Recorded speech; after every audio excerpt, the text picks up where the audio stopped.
I use shipped same-day delivery to stay connected with my sister during the holidays. She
Yo, yo, yo, yo, yo, yo, yo.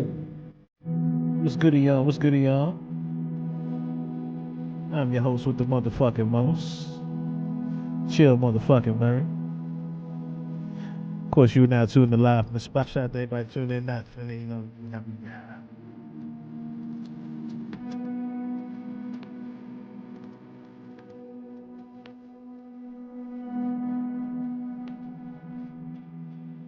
Yes, yes. What's going on, Swayze World?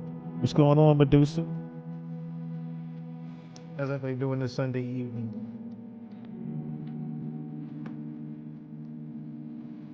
Not here for a long time. We're here for a good time. You know what I mean?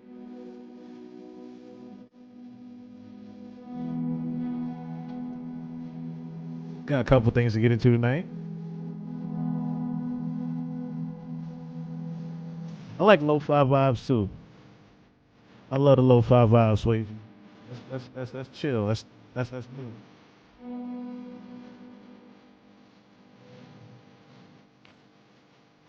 Good for the Sunday vibe. You know what I mean?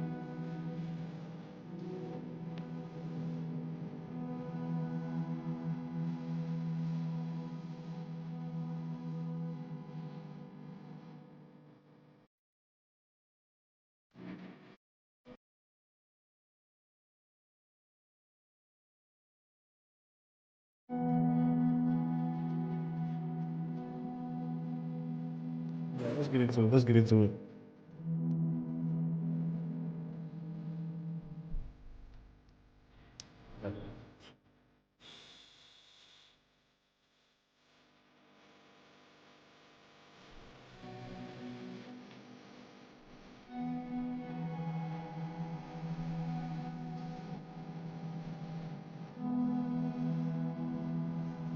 All right, first thing we gonna get into is something that just literally just came across my timeline.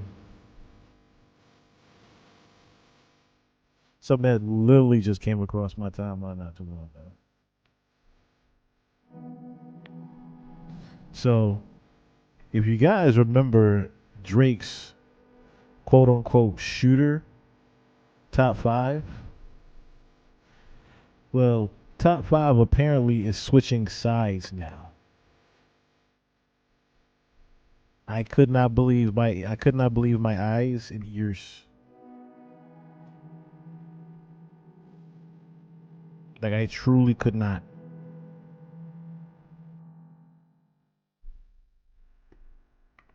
YouTube chicks. Get right. You know what to do, chicks. So let's hit Chick Smooth. Hey, Chick Smooth. Appreciate all the coverage that you've been doing. I've been watching your shit for a while. I just subscribed to your shit too, bro. Oh man, pick a side, pick a side. Now looks like the Toronto man them are beefing. Y'all remember how Drake has been telling everybody, every athlete, every rapper, every content creator to pick a side? And if you don't pick a side and you continue to support his ops, he's going to cut you off? Well, looks like karma is finally spinning the block and it's now Drake's turn to pick a side. Now, apparently people from Toronto do not play about loyalty. If they catch you messing with their ops, best believe they're going to do some diabolical shit. Now, everybody knows top 5, Drake's alleged shooter. As of recent, Drake was actually the one that helped him get out of prison. Drake paid for him to have a nice lawyer, and once he got out, he was back on his BS. Now, since he got out of prison, Top 5 has been beefing with Pressa. Pressa is a Canadian artist. I'm sure you guys all know him. He used to date Coi Leray. And he's also got a couple hits. Back in 2017 on his tour in Europe, Drake actually brought Pressa with him on tour. Pressa was back in Toronto. He was getting into trouble. He was facing serious charges like kidnapping somebody from ransom and also assault with a weapon. If you guys don't know about Pressa, please go do your research. The man is really from the trenches. So Drake is cool with both Pressa and Top 5. He's got a good relationship with them. Now fast forward to last year, Pressa and Top 5 fall out. Apparently over some money issues, Top 5 actually separated himself from Pressa and his guys. And ever since then, it's been up. Top 5 has made multiple videos calling him a rat. He goes on interviews dissing Pressa, pretty much doing anything he can to tarnish his name. Separate ones. Man will beat one gun case and I might, but 3 gun cases oppressor. Man can't beat 3 gun cases in 1 year. Why would I call that dyke?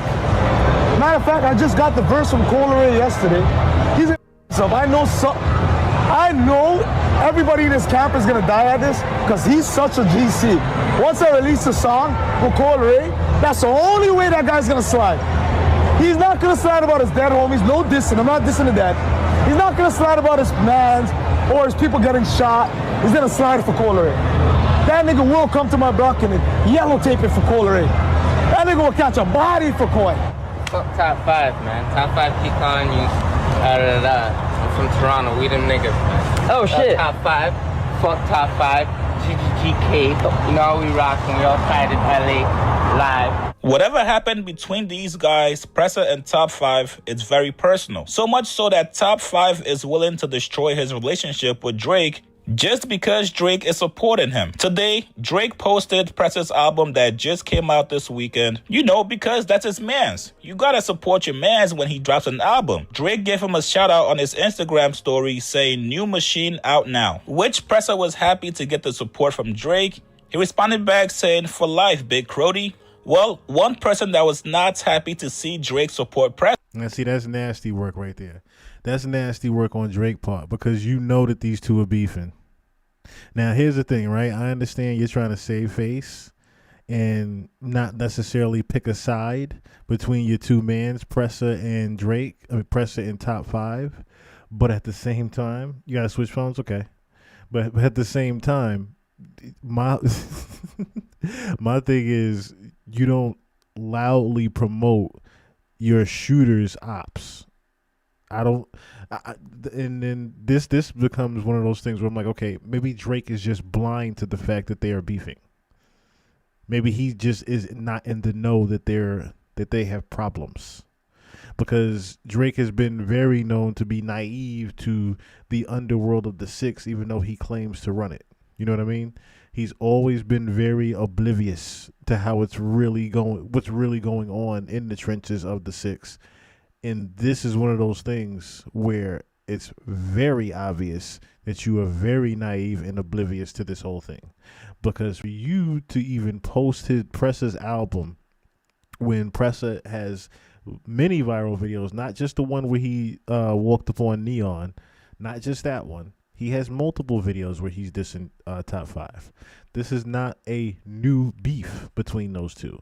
And for you to do that to your shooter like that, someone that has been riding for you, put like this is like, I don't know, you posting something of Meek Mill dissing academics. That goes along that lines. You know what I mean? As much as academics is road for you. Or you doing something against an Aiden Ross. You know what I mean? Like maybe he, like I said, is just that oblivious to what's actually going on in the trenches of the six for him to even do something like this. But Top 5's retaliation of this was confusing until a certain IG DM was posted.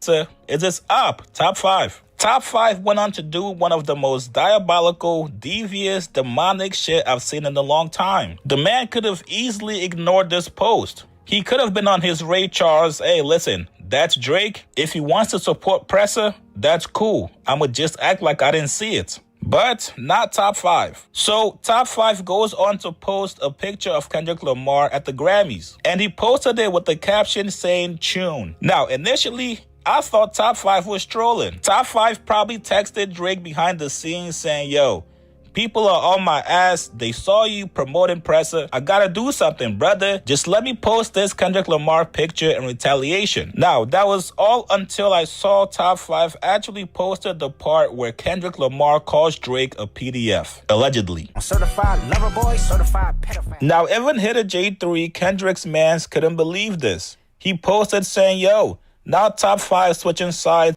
See, this is where... Again, you see, you didn't pissed off your shooter now. Now you didn't really pissed off your shooter, because it's like that could be confusing, you know, to some. But for him to post the actual part of, you know, Drake being called a pedophile, what does tune mean? Tune meaning in. What's tune mean?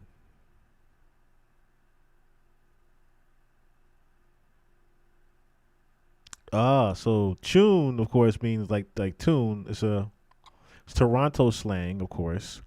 So tune, used by the Jamaican pot, which is, you know, heritage of Top 5. Tune is a slang term of song music, especially one that is considered very good or a hit song.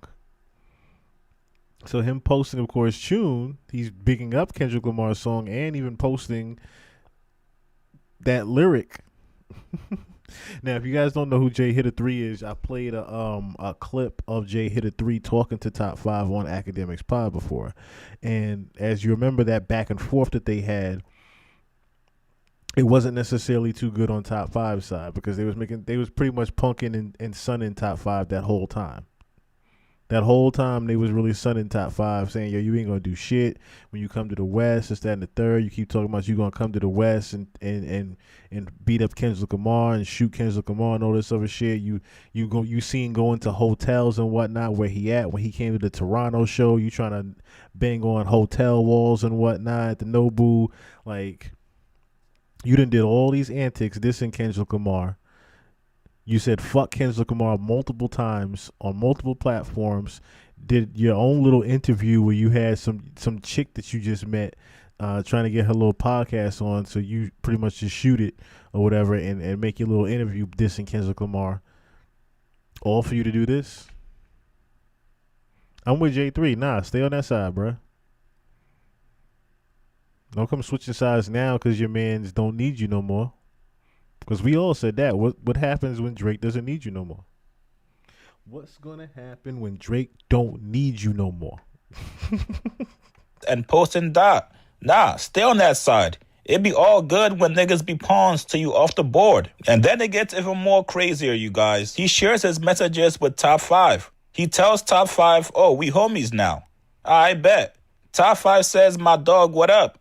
Hitter J3 says, what's happening, gang? You see how shit be? Stay true to you. Top 5 responds back to him saying, man, that nail polish guy a weirdo. For real, for real. Now, we all know how Drake feels about people supporting Kendrick. That nail polish guy is a weirdo. That nail polish. Well, we know who the nail polish guy is. But Top 5 saying that, and you've been caught in 4K. You've been caught in 4K dissing your boy all this time. So, well, in that case, seeing that, maybe Drake is not so oblivious. Because we all know Drake is a very smart and calculated person until he gets outsmarted. You know what I mean? But he is still known to move in very smart and calculated. So maybe he was not oblivious to the beef between Pressa and Shooter. Maybe that was a shot at Top 5 because he knew about those DMs already. I'm starting to think he knew about those DMs already. How would he know about those DMs already? Through academics. Because Jay Hitter is Whack 100's man. Whack 100 is very close to DJ Academics business-wise. And they have somewhat of a friendship. I can say that. They have a business friendship relationship, Academics and Whack 100. So, and Whack 100 has been on Academics show multiple times. Whenever Academics wants to know something that's going on in the inside workings or he wants to build some good content, he calls up Whack 100 to help talk about the situation, right? Jay Hitter 3, like I said, is Whack 100's man. So how he would get that information, how Drake would get that information is very simple. All he has to do is talk to Jay Hitter, and I'm pretty sure Jay Hitter, when he got that information, who the man, what's going on? I'm pretty sure when Jay Hitter got that DM, the first person he probably even showed was an Academics, and Academics just never talked about it. He probably just never broke the news on it. But I'm pretty sure, like I said, those DMs it's probably multiple DMs that are like that. If he's just showing that one where Top 5 is dissing Drake, I'm pretty sure there's multiple times where he's dissed Drake, and Academics, like I said, has seen those DMs and probably shown them to Drake. And on some, just hush real quick, you know what I mean?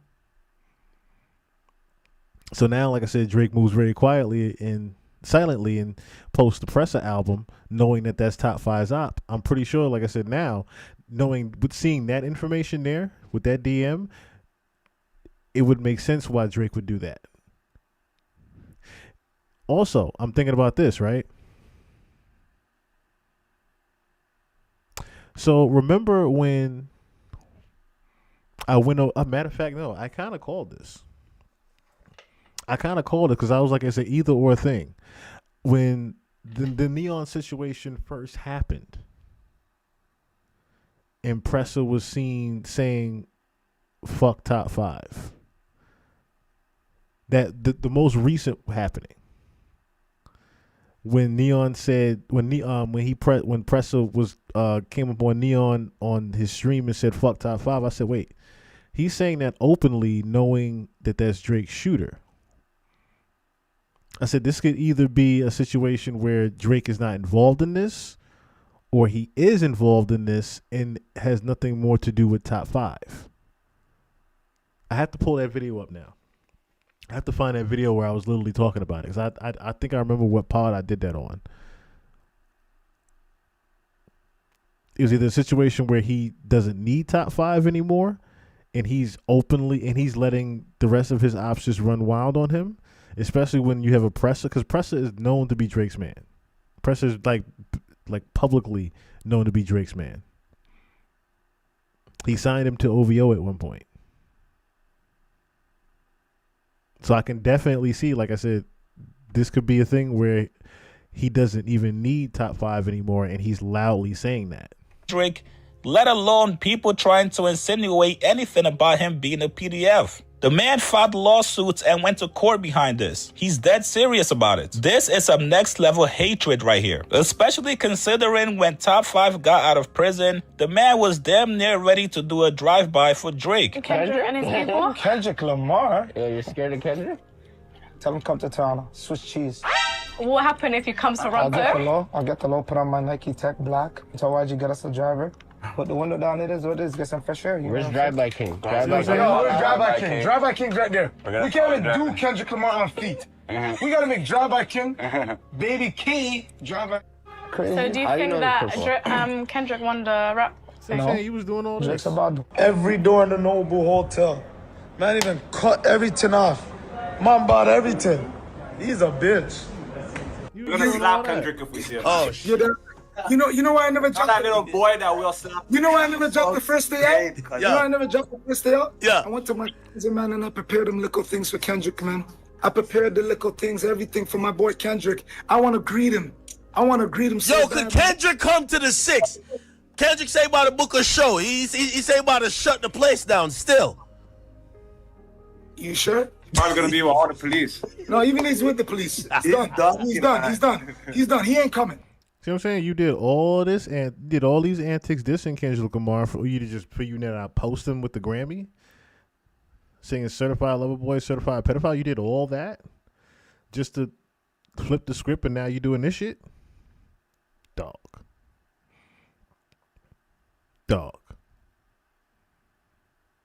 That's not player. That's not player at all. That's not player at all, bro. Like Jay said, everybody want to be everybody good when they pawns, but when they off that chessboard and they ain't needed no more.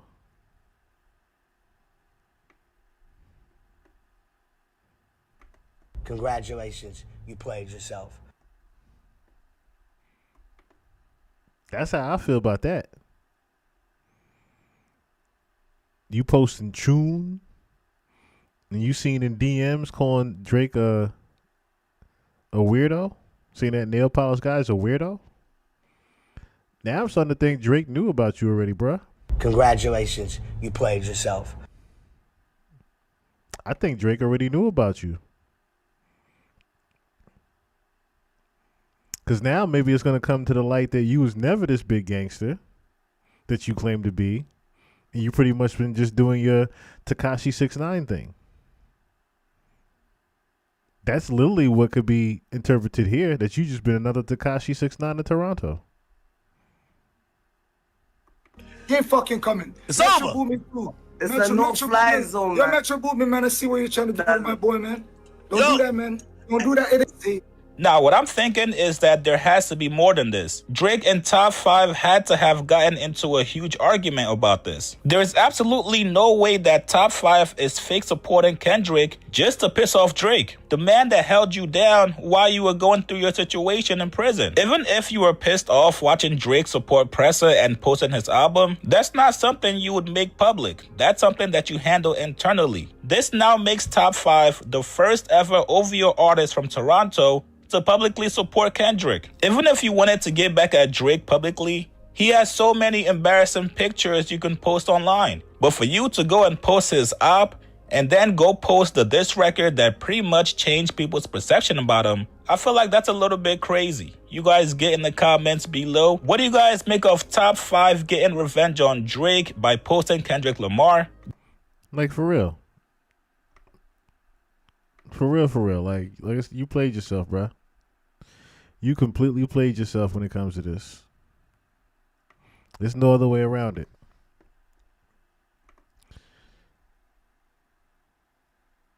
And furthermore, New Eyes, what's going on? And furthermore, now when it comes to you being around in Toronto, now it seems like, well, not even seems like, now my guess is you're pretty much going to be a target in Toronto now, Top 5. Now it's like you have a green light on you. Drake bigging up Pressa, Matter of fact, I think that's exactly what's happening. Drake is now putting a green light on you.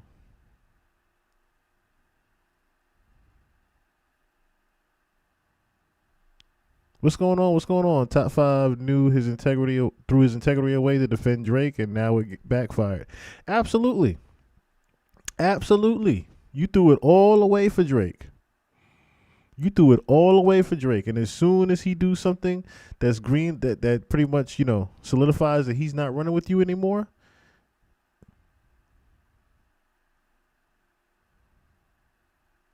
I mean, what's going on? Now, all of a sudden, like I said, I think there's a green light on top 5 now in Toronto. And maybe this is him just crashing out. Saying, you know what? Fuck everybody now. Fuck it. I don't care no more if there's a green light on me. But let us not forget. Let us not forget about him the many times that Top 5 was also laughing at these young children that were getting shot, these young teenagers that were getting shot in Toronto. Remember I showed you guys the murders that were happening, and when Top 5 was literally on the phone laughing about someone that he seen just got his shit blown off. The tables are turning now, Top 5. All those bodies that you claim to have and whatnot, all the gangster rep that you claim to have, and the pull that you claim to have in Toronto, let's see how that works now. Let's see how that works now. You claim to have run Toronto and that you're Drake shooter. Let's see how that turns out for you now. That you're openly no longer Drake shooter. Let's see how that turns out for you now.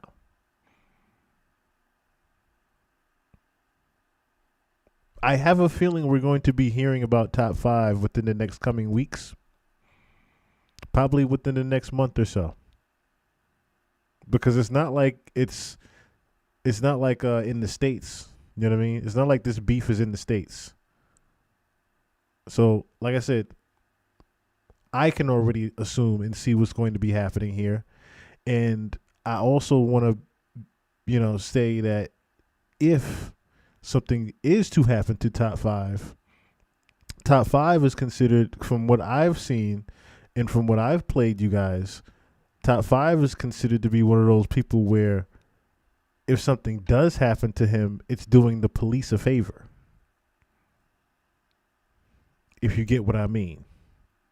If something were to happen to him, it's doing the community and the police a favor possibly. You know what I mean? So the removal of him, as he just said, you're no longer needed on the chessboard. You were just a pawn. We could just knock you off like that.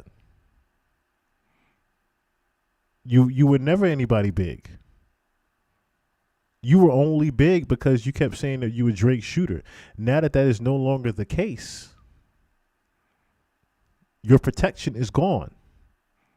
Your protection is out the window. It's gone. So now let's see what actually happens to a Top 5. Moving forward.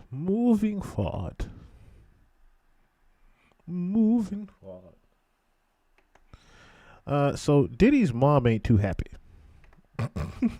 Diddy's mom ain't too happy about this here documentary. If you guys don't know, we watched the documentary a couple nights ago. We watched all 4 episodes. And I'm supposed to be trying to get that on Patreon, but I've been streaming the past 4 nights in a row. So sorry for the delay. I'll say it like this. Sorry, my apologies for the delay. But it will be on Patreon. I might even stay up tonight and just knock it out. If not, I'll definitely have it up tomorrow night. Because being that I'm on tonight, I don't know if I'll be on tomorrow night. I don't know. It depends upon what happens. I'm trying to be here as much as possible now. So, Sean Diddy Combs' mom reacts to new Netflix docuseries. about her son. It says it contains lies and fake narratives. Lies and fake narratives, huh? You know what? A bullshit. A bullshit. A bullshit. A bullshit. I call bullshit. You know why? Because after watching that documentary, spoilers, if you haven't watched it, they did not dig into Janice Combs at all. They did not really dig into Janice Combs' business as of today, I should say. They talked about her past and how she raised him in the party life, which was not a lie and was not a fake narrative. You raised him in a party atmosphere, which is where he got his fixation for throwing a bunch of parties and wanting to be the life of the party. You were in interviews yourself saying these things. It's not like we just made up these stories about you. You, Janice Combs, are in interviews saying how you raised your son. You didn't say that the Rolling Stone was lying about you. Let us not forget, this information that Netflix used was footage and information that is already out there in facts. Nothing on the docuseries was a lie, because it is all information that is already out, including information that was left out of the docuseries. Miss Janice Combs, the publishing that you own was left out of the docuseries. Kurt Burrows could have easily went there and dug in your ass. Kurt Burrows left his own lawsuit against Janice Combs out of the docuseries. If you notice, Kurt did not mention he was suing Janice Combs at all. They showed parts of the lawsuit and information that was within the lawsuit, but Kurt himself did not mention the lawsuit that he had with Janice, because it would have been, how you say, biased. It would have made Kurt look very biased in the docuseries. And if you notice, they kept showing Kurt and letting him almost narrate throughout the whole thing. They kept doing that because Kurt was coming from an honest place. He was the president of Bad Boy, someone that was side by side with you and Diddy day in and day fucking out. Nothing from his mouth was a lie. So like I said, he could have easily dug in your ass, Janice, and talked about that lawsuit. So Janice Combs specifically calls out a section of the series in which one of Sean's former friends and colleagues claims he once saw the music mogul slap Janice. Now, of course, I don't know if that part was actually true, because there's no footage of that. There's just hearsay, but there's multiple sources about that particular incident that he said. Hell, we have Little Rod saying that he would sacrifice his own mom. Little Rod said that Diddy said that he would sacrifice his own mom already. So we know how he actually feels about her anyway. Okay, Sean Diddy Combs' mother, Janice Combs, has publicly responded to the new Netflix docuseries about her son. Janice claims that the series contains lies and inaccuracies about Sean and his upbringing. That part's not true. Sean Diddy Combs' mother, Janice Combs, is sharing her thoughts on the new Netflix docuseries about her son.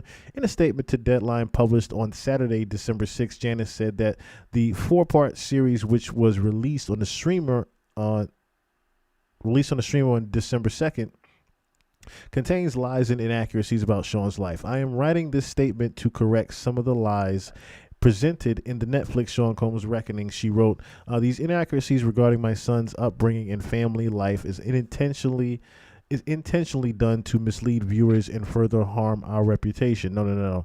Your son has already ruined their reputation by his fucking self. The Netflix documentary didn't do shit but just talk about what was already out there.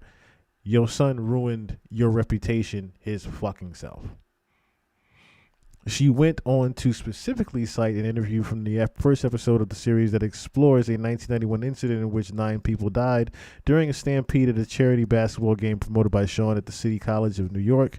The incident pretty much where everybody got trampled and lost their lives, the college party.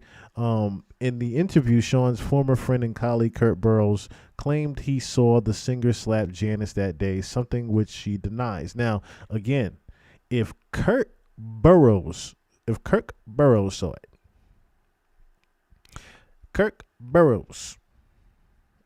saw it himself, I don't believe it to be a lie. I'm just being honest. There's a lot of people that can vouch for Kirk Burrows being a very honest guy and not telling a lie. I'm pretty sure if he saw it, it happened. Whether you want to deny it or not, Janice Combs, I get that to save face. But at the same time, I believe that actually happened. The allegation stated by Kirk Burrows that my son slapped me while we were conversing after the tragic City College events on December 28, 1991 are inaccurate and patently false.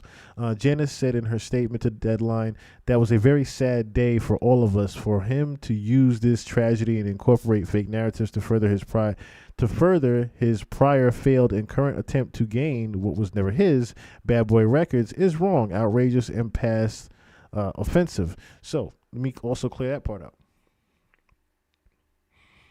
Kirk has never tried to own Bad Boy Records. Let's clear that part up right now. Kirk has never tried to own Bad Boy Records. If anything, he's always just tried to help Sean. He's always tried to help him. He's never tried to take from him. If anything, he just wants the percentage that he was owed, that he was robbed of, back. That's all he's ever said. He wants the percentage that he was owed as far as being the president and CEO and co-founder of Bad Boy Records. He wants his just due. That's it. It's all he's ever wanted. He wants his percentage. I give you a quarter, then I take it from you, then I give it back, but I sell it back to you. What the fuck do you mean I want to gain what was never mine? If it was mine in the first place and you took it from me and then tried to sell it back to me, motherfucker, that's mine. It's mine to begin with because I started it with you. And even for him to even have just 25% and being the co-founder, he was being robbed from the get-go and still was ready to work with Sean. That's the other part of that. He was getting robbed from the beginning and still working with your son. So what the fuck do you mean as far as him wanting to gain Bad Boy Records when he never wanted to own Bad Boy's fucking records? He never wanted Bad Boy Records. He just wanted his percentage. That was robbed of him. I am requesting that these distortions, falsehoods, and misleading statements be publicly retracted, she said later in her statement. Can't be retracted. Docuseries is out. During the moment in question in the episode, Burrows says, I saw Janice question Sean about his future. He's going into the music business thing. He just left school, and now this extreme tragedy just occurred. She's like, did he make the right decision? And I saw him put his hands on her, call her a bitch, and slapped her. Like I said, that's not the first time we heard about that story. That's not the first time we heard that story. In the docuseries, the title card states that Sean, 56 years old, did not respond to the filmmaker's request for comment on the accusation that he physically harmed his mother, because he knows what's happened. This docuseries comes in the wake of the disgraced music mogul's federal convictions on 2 prostitution-related charges for which he is currently serving a 50-month prison sentence. 50 Cent, I'll tell you. Handed down in October, Sean is also facing dozens of lawsuits accusing him of sexual assault. One day before the docuseries release, Sean's spokesperson, Judah Engelmeyer called the project a shameful hit piece in a statement obtained by People, claiming that Netflix relied on stolen footage that was never authorized for release, which we went over that as well. It's not stolen footage. It's not stolen footage at all. As Roger Barnes broke it down, pretty much it's him having videographers that would just follow him around all day. He wanted to be seen. He wanted to be taped, yada, yada, yada. But he got taped, of course, for weeks at a time and months at a time, and those videographers never got paid. So the footage, of course, is owned by the videographer. The highest bidder comes along, which is Netflix or 50 Cent, whoever it is that wants to buy the footage. Highest bidder gets it. Netflix puts it out. That's how the footage is got. Nothing was stolen at all. It was never owned by him to be stolen from. That's the other part of that. Like I said, nothing in the docuseries, in my opinion, was a lie. Absolutely nothing. Because if it was, that's the other part of this, right? Why would Netflix put out the docuseries about all the information that's already out? You saying it's a lie, when all this information has been said about you for almost 20 years now? That's the other part of that. So, being that this information is 20 to 30 years in the making of being said about you, and it's just now coming to the light, how is it now all of a sudden a lie? You didn't say it was a lie before. When all these things being said about you before, you didn't say it was a lie before. That's the other part to that. Like, why when Netflix puts the shining light on your demon darkness that you've been hiding and doing, it's a lie now. Now, this has nothing to do with 50 Cent disliking you, sir. That's the other part to this. The docuseries is not because 50 Cent hates you. It's because of what you've done to Misa Hilton, who I don't know why she's trying to, say, oh, this docuseries is hurting me and my family. No, the fuck it ain't. No, the fuck it ain't. The docuseries ain't hurting you and your family. What your fucking ex did is hurting you and your family. What your ex did to you, putting his hands on you multiple times, is what hurts your family. You trying to say something against Wolf being the actual father, knowing damn well Sean is not the father of Justin, is what hurts your family. Him being a part of, or should I say, him quote unquote allegedly being said by multiple people having something to do with the murder of Tupac Shakur, among other things. The biggest part of it is his so-called best friend that he made money off of and used his royalties to pay for his funeral, Biggie Smalls. People say you had something to do with setting him up to be killed. Then you have the multiple times that you put your hands on women. You have the multiple times that you sexually assaulted women. You have the multiple times you sexually assaulted men. Kurt Burrows had to come out for the first time and say that you sexually assaulted him on the docuseries. First time he ever said it fucking publicly at all. But the first time he says it is on a docuseries that you sexually assaulted him. Now, he hasn't even put a lawsuit out on you. Everybody else has. But think about the person that actually has sexual assault done to him and didn't even put a lawsuit out on you. No, he got a bigger fish to fry with your ass, because he got a bigger fish to fry with Miss Janice Combs, who, again, we could have dug in your ass a little deeper, Janice, because we could have dug into your publishing that you own. You're the actual one that Bad Boy Records name is in. We didn't even talk about that part of the docuseries. That part got left out. But there's plenty of evidence that shows that Janice Combs is the actual owner of Bad Boy Records and not Sean Combs, because the whole label is in her name. The publishing is in her name. We looked up the records already. Hell, why you have Beyonce in your publishing, I don't fucking know. Why you have R. Kelly in your publishing, I don't know. Because that's the same question I have for Justin Combs, and why Justin Combs has a piece of damn near the entire music industry. Your son Justin Combs has a piece of damn near the entire music industry from the 90s into early 2000s. Explain that to me. He's never stepped foot in a fucking booth. How does Justin own so much publishing and having all this income and royalties coming in from different artists, and he's never wrote a single fucking lyric in his life? Because of the crooked business that your son does, that you are ownership of. Like I said, Kirk could have dug in your ass deep, and he chose not to. So I would watch what I say as far as what is a lie and what is a fake narrative. Because nothing in that lawsuit about you, Janice Combs, is a fake narrative. All that is factual, documented information, and that lawsuit is still fucking pending. So I would watch what I say as far as what is a fake narrative and inaccuracy. Because there are many accurate quotes and many accurate statements within that document. We read the entire PDF file. We read the entire lawsuit.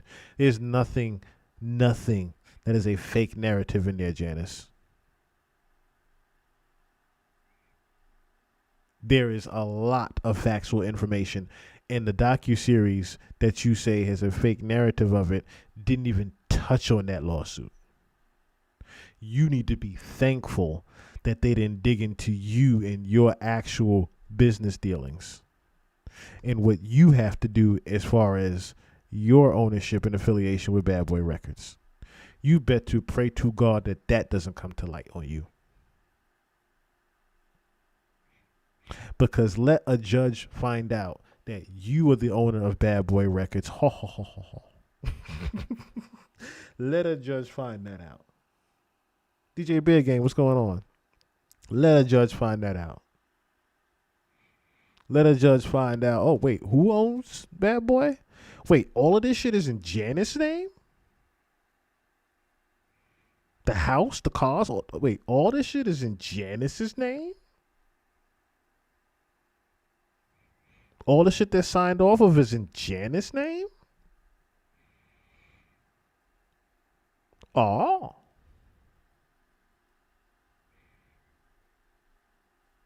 So, again, be thankful, Janice Combs. To be fucking thankful he didn't dig in your ass, bruh. Speaking of digging in asses, Gene Dale wanted to reiterate something that was also not mentioned in the docuseries. But Kirk Burrows, of course, not led it to it. He pretty much, again, it was the first time he said that he was sexually assaulted by Sean, right? But what people don't remember that Kirk left out is that Diddy and Kirk had a little bit of a deeper relationship than what was talked about. I'll just say.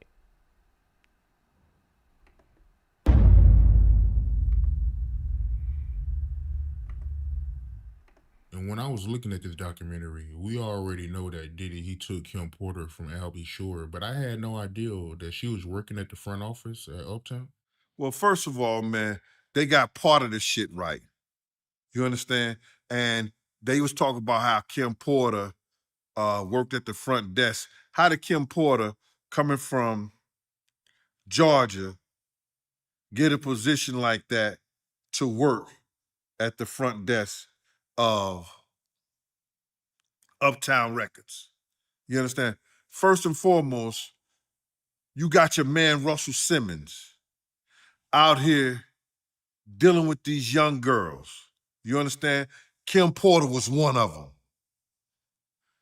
She was then passed from Russell Simmons to Andre Harrell. Do you understand what I'm saying? I'm just gonna give it to you. You know what I'm saying? Because these niggas be out here playing, talking all this shit, and be acting like they know what they talking about. She was working for Russell first, then she was passed over to Andre Harrell. You understand? So now Andre Harrell has her in the office and stuff like that. And it was said that it was a girl also in Uptown, and I don't know if it was Kim. I don't know if it was Kim or one of her friends walked in on Andre Harrell getting a fellatio and was given a red Mercedes-Benz 300C for keeping her mouth closed behind it. You understand? Because when Kirk Burrows was talking about Puff did that or whatever like that, you understand? It actually happened to Andre Harrell up in Uptown Records. Kim Porter's at the desk because Andre Harrell is doing Russell Simmons a favor by giving her a job over there. Because now Russell Simmons is trying to get her friend, Kamoya. Because all of them was all of them was models. Kim, Kamoya, and they was young girls. So now her and Al get together and everything like that. Check this out. Kim didn't get with Puff until Puff got his deal. Because you got to realize, Misa Kim was cool. Kim didn't get with Puff until after Puff got his deal. So all that, he got him from Al and stuff like that, nah. She went with the money was, bro. She went with the money. And you could call it whatever you want to. You understand what I'm saying? That's how it was. You understand? I think Justin could have been about 2 or 3 or something like that when they really made it a thing. It takes me back, brother. I don't know. But I know they was cool. Misa was cool with Kim. You understand? Because Kim was with Al in the whole 9 yards, and Misa was with Puff. Kim went over and snaked Misa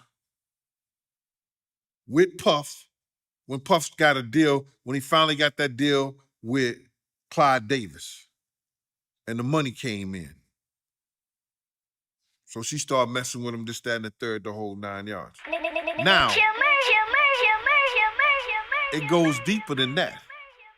Because Kim turns around and she gets snaked. And nobody said this in the documentary. She gets snaked by Sarah, which is her best friend. It was Tanisha, Sarah, and Kim.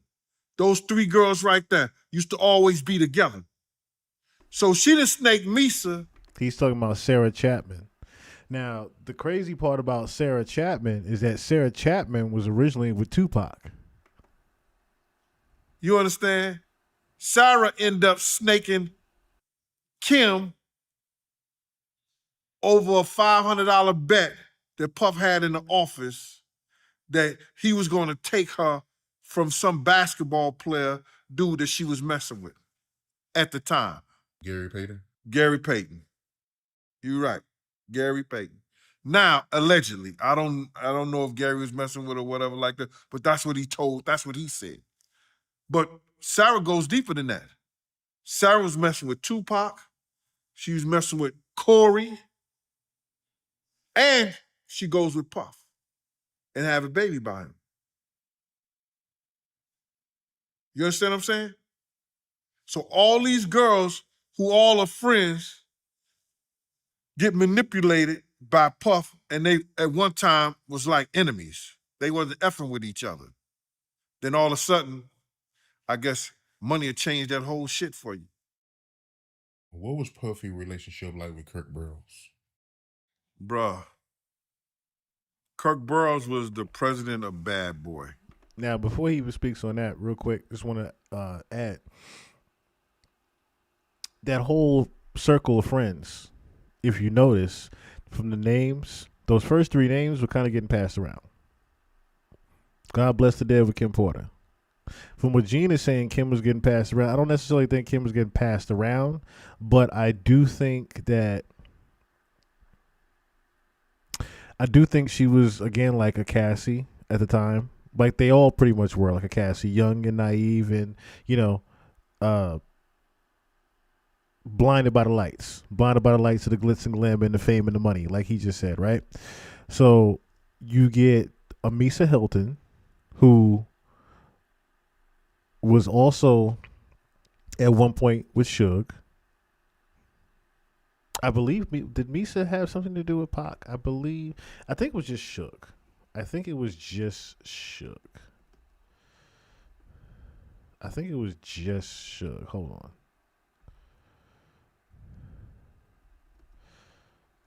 Let me see. Yeah, it was just Suge. So Misa had a relationship with Suge, but also had a relationship with Diddy. Sarah has a relationship with Pac,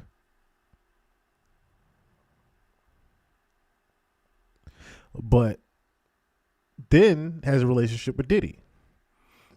Excuse me. Kim has a relationship with Al, but then has a relationship with Diddy. But Kim also had a fixation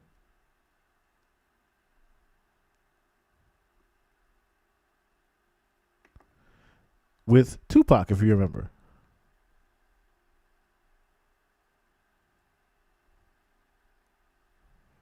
Remember when she had the T-shirt? Kim Porter wore a Tupac T-shirt.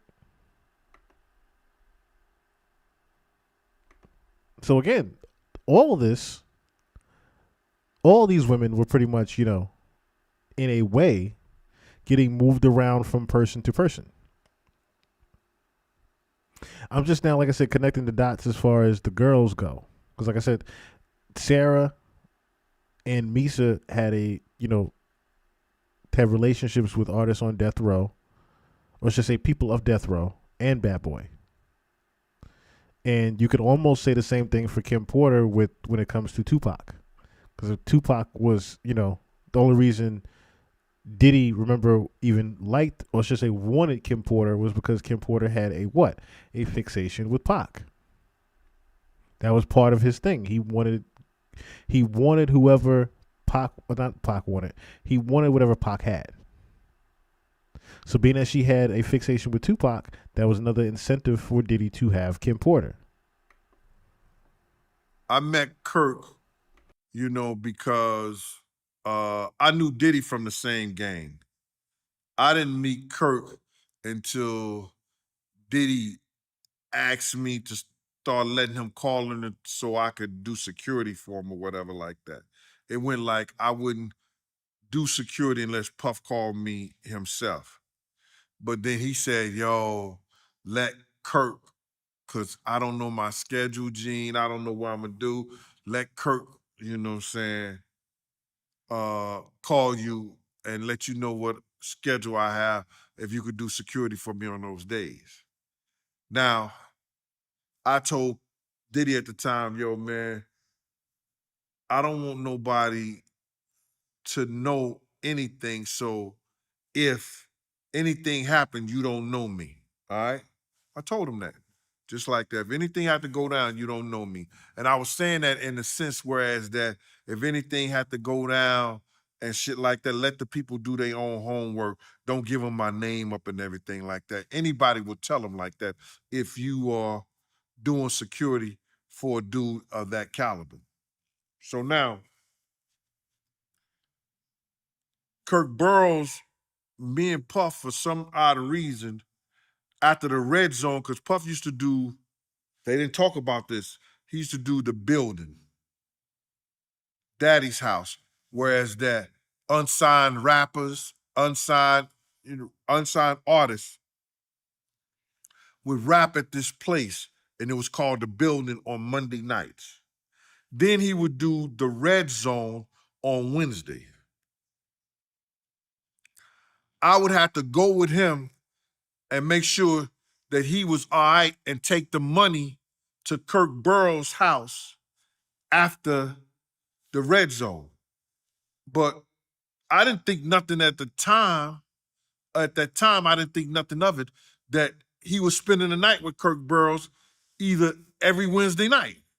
He got a whole girl at home, but he's spending the night with Kirk Burroughs. He's staying at Kirk's house. I'm like, yo, all right, cool. Didn't think nothing of it. And then Kirk had made a mention to some people over the years that him and Puff used to wake up and pray together. And I'm in my mind, I know he's talking about saying prayers and all that shit like that. But in my other mind, I'm thinking you waking up with a dude praying? Shit is going on.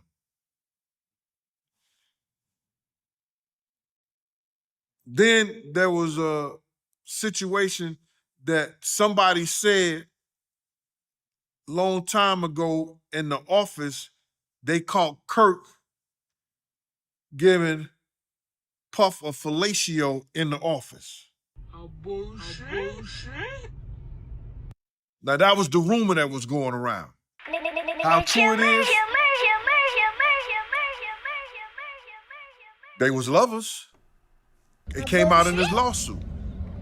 Now that part is In true. his lawsuit, he tried to say that. That part is true. That part is very true. That was talked about in the lawsuit. Kirk did mention things about that in the lawsuit. He didn't mention the sexual assault, but he did talk about different things that, you know, would insinuate that there was a deeper relationship between him and Puff. Puff was, what he said, sexually assaulting him. But if somebody's sexually assaulting you, how you letting them come stay at your house every Wednesday night? After the club? I think they were boyfriends, you know. I think, my honest opinion, I think Kirk was in love with Puff to a certain degree. And Puff was using him. And Kirk was giving up the boogina to him.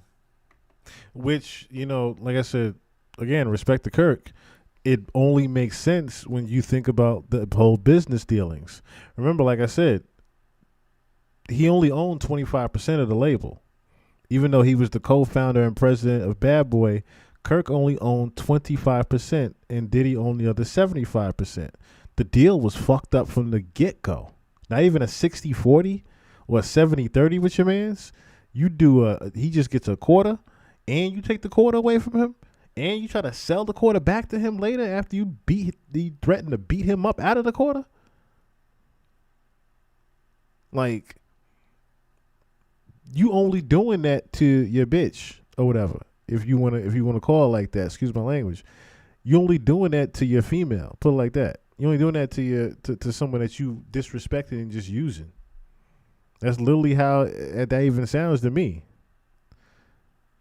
For you to even let someone do that to you business wise, where you literally only take, you fine, daddy, you could take that with 75%. That's what that shit sound like. That's what he's trying to allude to, but he want to be respectful and say, but that's what the shit sound like to me. It sounded like that to me, you know, clear as day. Kirk pretty much, you know, like he said, was in love with Diddy and was willing to accept whatever from him.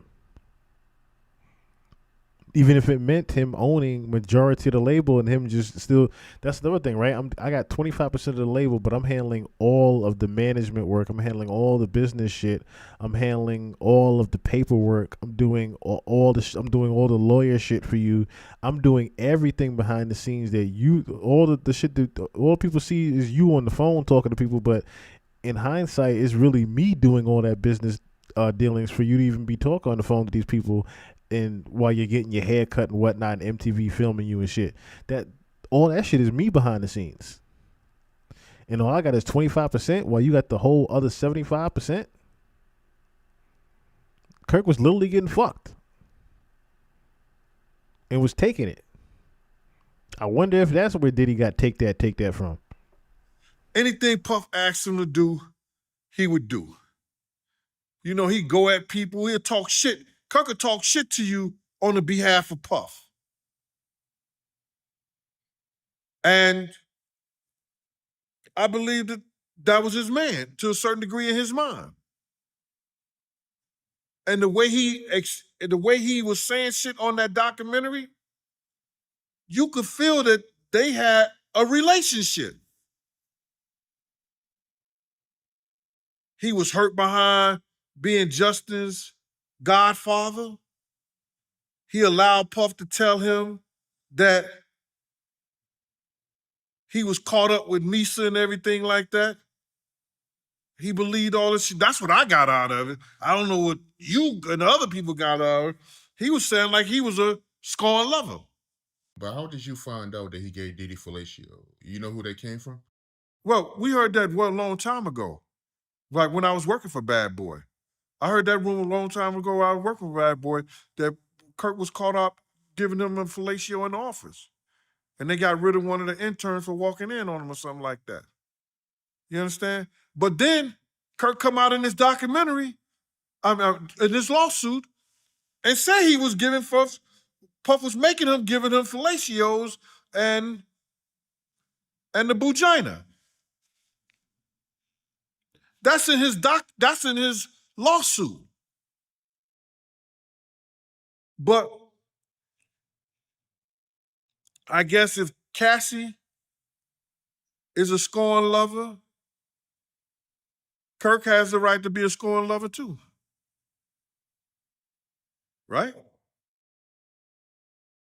Both of them worked for him. Both of them was on the payroll, right? So I think Kirk was a scorn.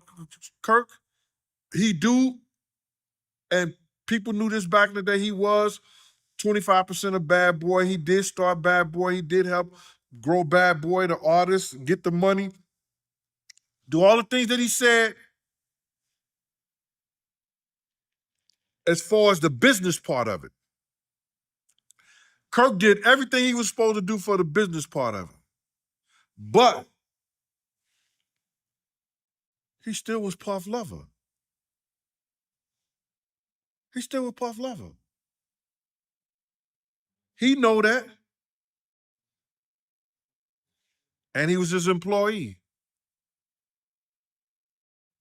I guess you can't have your lover working for you.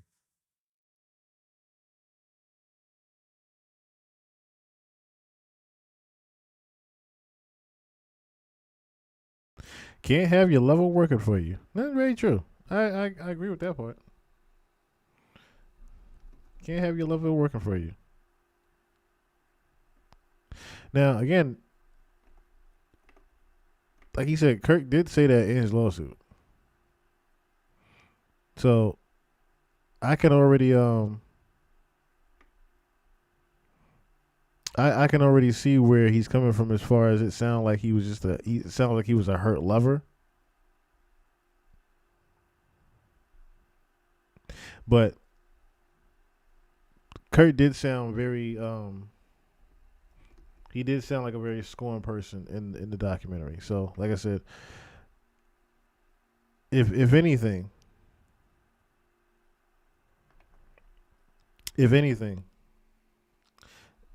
Gene is also doing this, in my opinion, to discredit the film in general.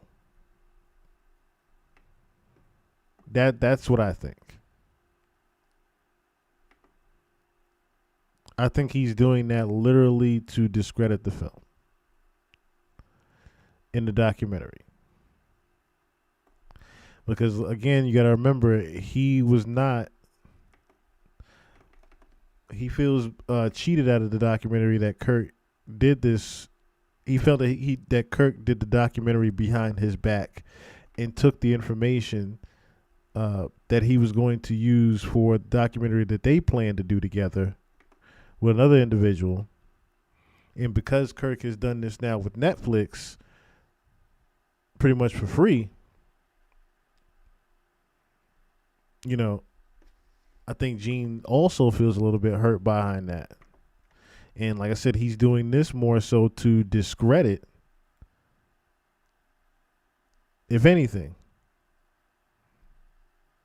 Because like I said, if it went Gene's way, from what I'm hearing, Gene would have left out certain things but been more detailed with other things. That's what it sounds like to me. He got tricked out of his ass. Pretty much. As I say, he literally got fucked. And what Gene is saying, you know, it's very true. He talked about these things in the lawsuit, but he never came out and necessarily said, like I said, this is the first time he's publicly said that he got sexually assaulted by Diddy.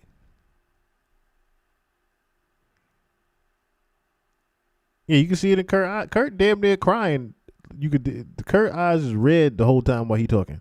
Like he was crying while he was telling this shit, and they just never showed him crying on camera. That's literally how it looked.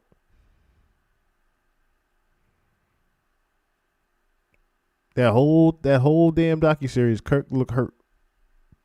But I mean, who wasn't hurt? That's another thing too. Who wasn't hurt talking about Diddy? Being real about it, who wasn't hurt talking about that nigga?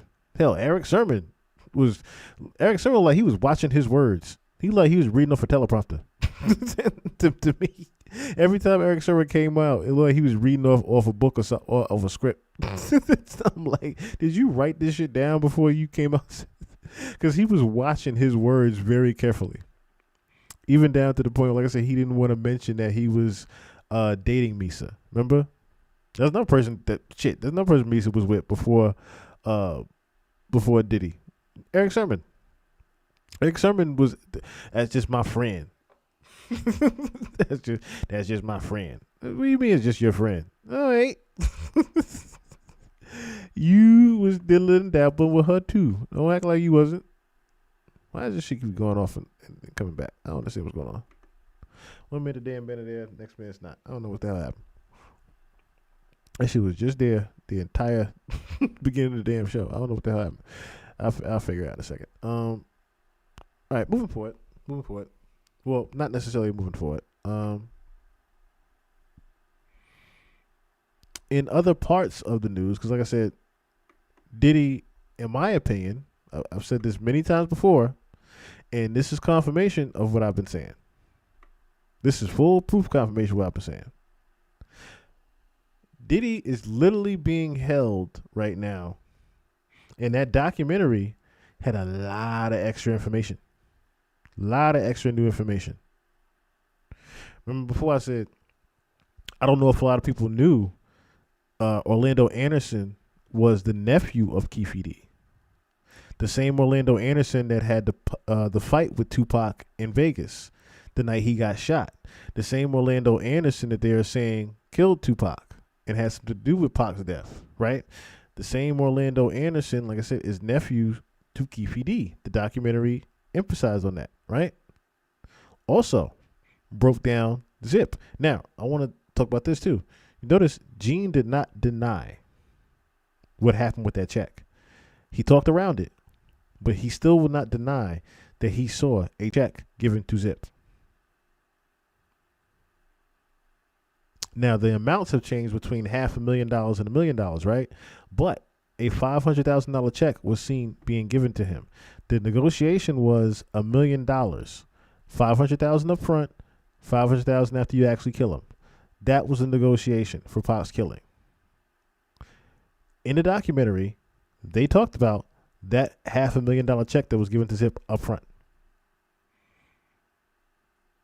Now, some of the key people that were witnesses of that check and owners of that, or should I say, that were a part of that business dealing are dead, which is D-Mac and Zip. And the only two people left alive is Keef D and Orlando Anderson is also dead. Orlando Anderson, ironically, was killed right after the Pac killing.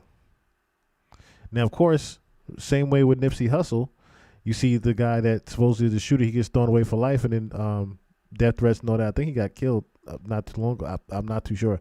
I can't remember. Similar with Nipsey Hussle, right? Make it look like it's a retaliation that happens to the guy. Lo and behold, people are saying Orlando Anderson was not the actual shooter. Again, the same person that shot Big, very similar to shot Pac, a brother that looks like they were from the Nation of Islam. A guy in a suit and a bow tie. Suge Knight actually talked about that himself. A guy in a suit and a bow tie shot Pac and him. A guy in a suit and a bow tie shot them. It was not Orlando Anderson or Keef D. Now, what did happen is that Diddy did pay for Pac to get killed. It just didn't happen through Keef D and Orlando Anderson the way they said. That part is what's going to be the only confusing part of the evidence. Now, whether Diddy gets conspiracy for this or not, it remains to be seen, because you still can be trialed for conspiracy of murder. You still conspired to murder somebody someone still ended up dying over your conspiring to murder them. Whether or not it was from your killers or not, someone still died. So you can still be linked to this murder. Now we just got to figure out who you actually paid to do this. You know what I mean? That type of thing. So again, being that the documentary emphasized on so many different things that were key parts of evidence that even link Keef D to Diddy, that was another thing too. The Southside Crips. We went over this a couple of nights ago. The Southside Crips thing. Where Diddy lied on MTV News talking about he didn't hire Southside Crips to protect him. And Kirk Burrows confirmed, yes, Diddy did pay off and write out checks to and hired security for Southside Crips. And Kirk Burrows was like, yo, you sure you want to do this? Is that a third? And Diddy's like, yeah. In the documentary, it's even linked to, and Kirk Burrows and another gentleman, I forgot his name, in the documentary was confirming his affiliation to Diddy's affiliation to D-Mac in the Southside Crips, and Zip, who was the head of the Southside Crips. And what's the Southside Crips? It was Keef D. Keef D was under Zip. Orlando Anderson was the nephew of Keef D. See how it's all linking again back to Diddy. It's like, okay, you lied about not having the Southside Crips on your payroll. You actually did have them on your payroll. And if you did have the Southside Crips on your payroll, then you definitely have something to do with that murder of Tupac.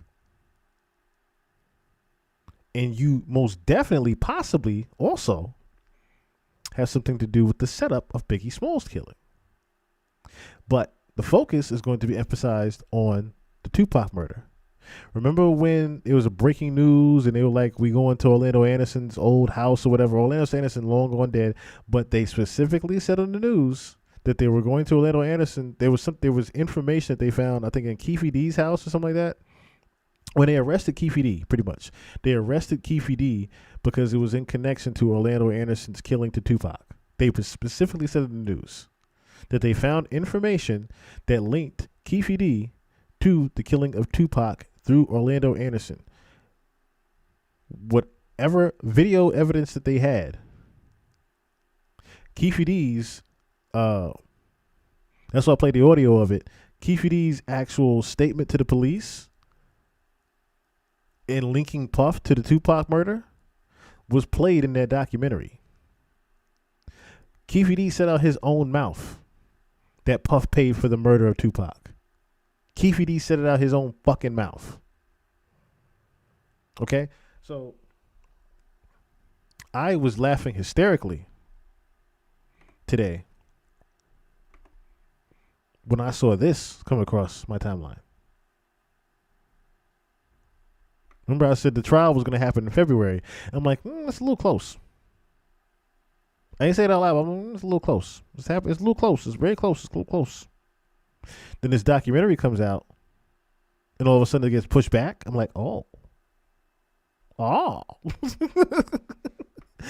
And what do you know? It says this Keef D's Tupac murder trial postponed to August 2026 now, huh? The long-running case surrounding Tupac Shakur's 1996 murder has taken another turn. Dwayne Keef D. Davis' trial has officially been pushed back due to what? An overwhelming flood of new evidence.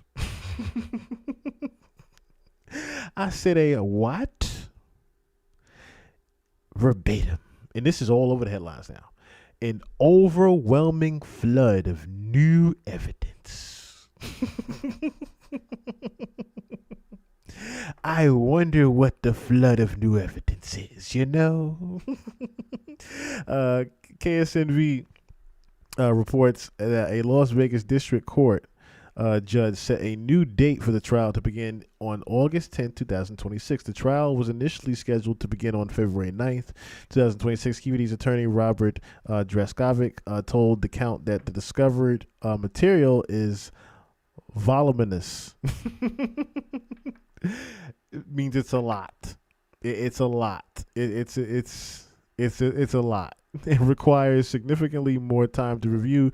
Prosecutors did not oppose the request. Keef D, 60, has been behind bars at the Clark County Detention Center since his 2023 arrest. He is accused of orchestrating the drive-by shooting that killed Tupac near the Las Vegas Strip nearly 3 decades ago.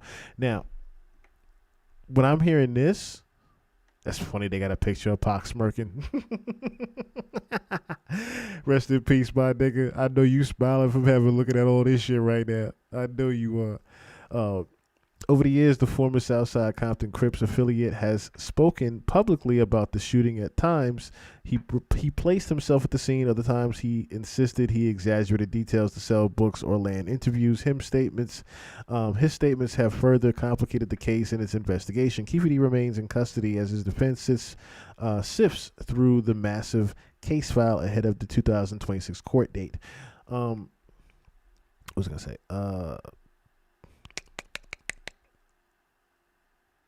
What was I thinking about before? I saw that picture of Pac and fucked me up. You saw that picture of Pac fucked me up.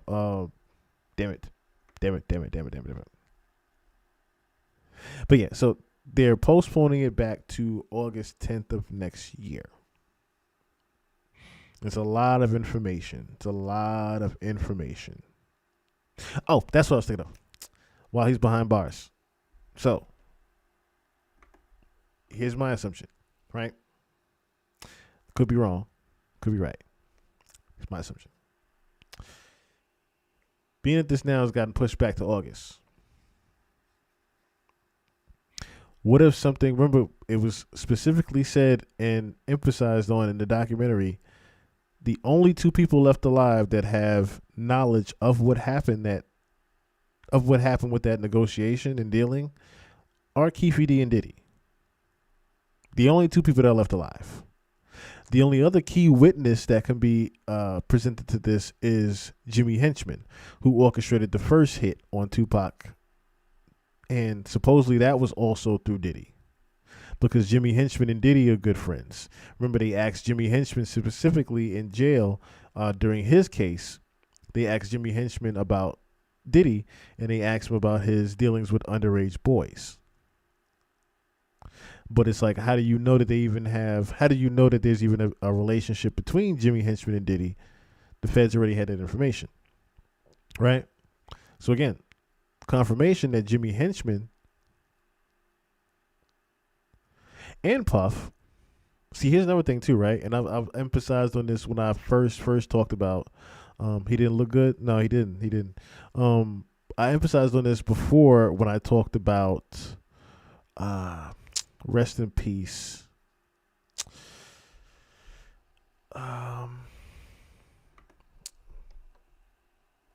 50 Cent, Busta Rhymes' friend passed away.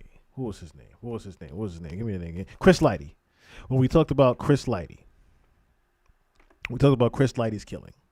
And we found a video that pretty much broke down, and then we even started reading through the court filings of leading up to Chris Lighty's killing. We figured out that Jimmy Henchman and Diddy had something to do with Chris Lighty's killing. And I said, oh, see, people think 50 Cent is mad at him over Daphne. No. People think 50 Cent is mad at him over him trying to threaten him to take him shopping on some gay shit. No. This beef between 50 Cent and Diddy is over Chris Lighty. And I don't need to go into further details on who Chris Lighty is. If you know him, if you know who Chris Lighty is to 50 Cent, Chris Lighty is to Fat Joe, Chris Lighty is to a Busta Rhymes, Chris Lighty is to the entire music industry. You know what I'm talking about when I say this beef goes deep as far as that goes. The beef is really over Chris Lighty. 50 and Jimmy Henchman, of course, you know, and 50 have their history. So for 50 to have knowledge of Jimmy Henchman and Diddy even working together, remember, that is the real reason why you saw the emphasis on the Biggie and Pac killing in the documentary, because 50 knows about Jimmy Henchman. Now, it wasn't talked about the first hit. It wasn't talked about in detail that Jimmy Henchman has something to do with the first hit. But if you notice, 50 did hint into a couple of things that would link Jimmy Henchman to it, a la the people that actually shot Pac were linked to being assassins for Jimmy Henchman. Their names are literally attached to being assassins for shooters for Jimmy Henchman and his crew. So, again, with 50 having that knowledge, and also knowing Jimmy Henchman's dealings with Puff, then you have further back information and confirmation that Jimmy Henchman was talked to by the feds about Sean Combs. One could only assume that the feds have now figured out how to string together everything. I'm pretty sure they found a lot of different missing pieces to this puzzle through this documentary. A lot of things got confirmed that weren't confirmed necessarily before, even down to the detective that was actually following the Biggie and Pac killing. He ended up being in the show, and I was so relieved when I saw him, because I remember him specifically in the Biggie and Tupac documentary I shared with you guys. That documentary that literally has been one of the pinnacle reasons why I do what I do as far as research and things like that. That documentary is very important to what I do. When I saw that detective, I said, yeah, if the feds talk to him, this shit is going to blow wide the fuck open. Because he's been following this. He was the reason why Gene Deal was able to see the illustration, because the film, shout out, I forgot his name too. Shout out to the guy. The crazy thing is the Biggie and Tupac documentary was literally a one-man show.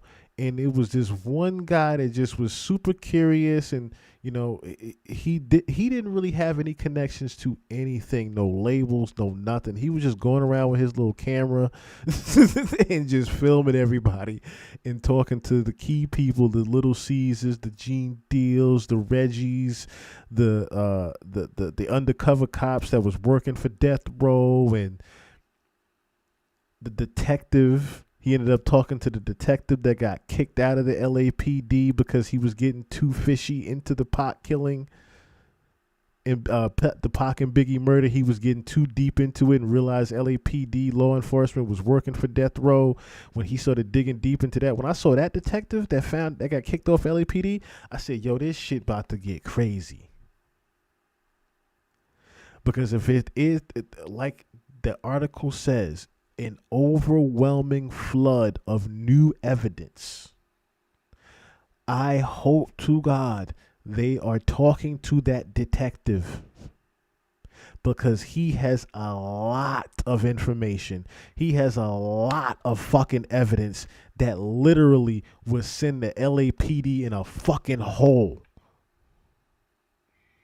And that's why I was even, when it came down to the David and Celeste Rivas case, I said, yo, I don't even trust LAPD like that because of Biggie and Pac. I don't trust nothing about the LAPD. Like I said, same LAPD that held that tape for 15 fucking years of Cassie getting her ass beat in the hotel. Talking about that LAPD, among other things, they cover up. I don't trust none the LAPD do. Yo, I hope that they talk to that detective, because if they do, LAPD is going to be under so much fucking fire, because they are the main cover-ups of Biggie and Pac's murder. Now, regardless, yes, Pac was shot in Vegas. So then you're like, what is LAPD? LAPD law enforcement was working for Death Row. That's where LAPD comes in. LAPD law enforcement was undercover working for Death Row. Not even undercover. They were just low-key hired by Death Row. And there's even the guy that's on the ranch with on the ranch I forgot his not David Mackey. I forgot his damn name now. This light skinned guy on the ranch that pretty much, he was an ex cop that was working for LAPD. He pretty much got paid to just be quiet.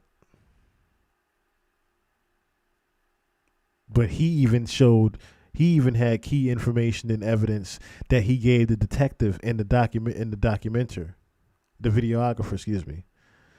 Like I said, they talked to that detective, yo. This whole shit is going to get wild in August. And that's why I'm thinking to myself, something could possibly happen to Keef D between now and then. Because, again, if it's emphasized that the only two people left alive that were actually in the negotiation of Pac's killing are Keef D and Diddy, one of them might not possibly make it to see this trial, if you get what I'm saying. Because if Keef D dies in jail, then there is no trial.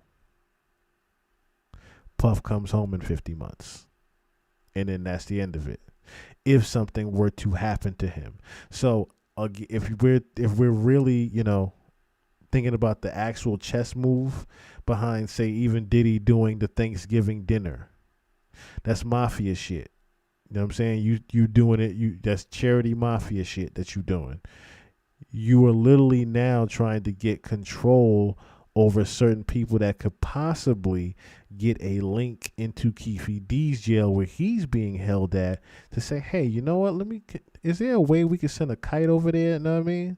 To Keef D and, see if anybody knows him or is linked to him or anything like that. See if you could do that for me. I'm pretty sure, because jails talk to each other. That's an unspoken thing, but jails talk to each other. Okay?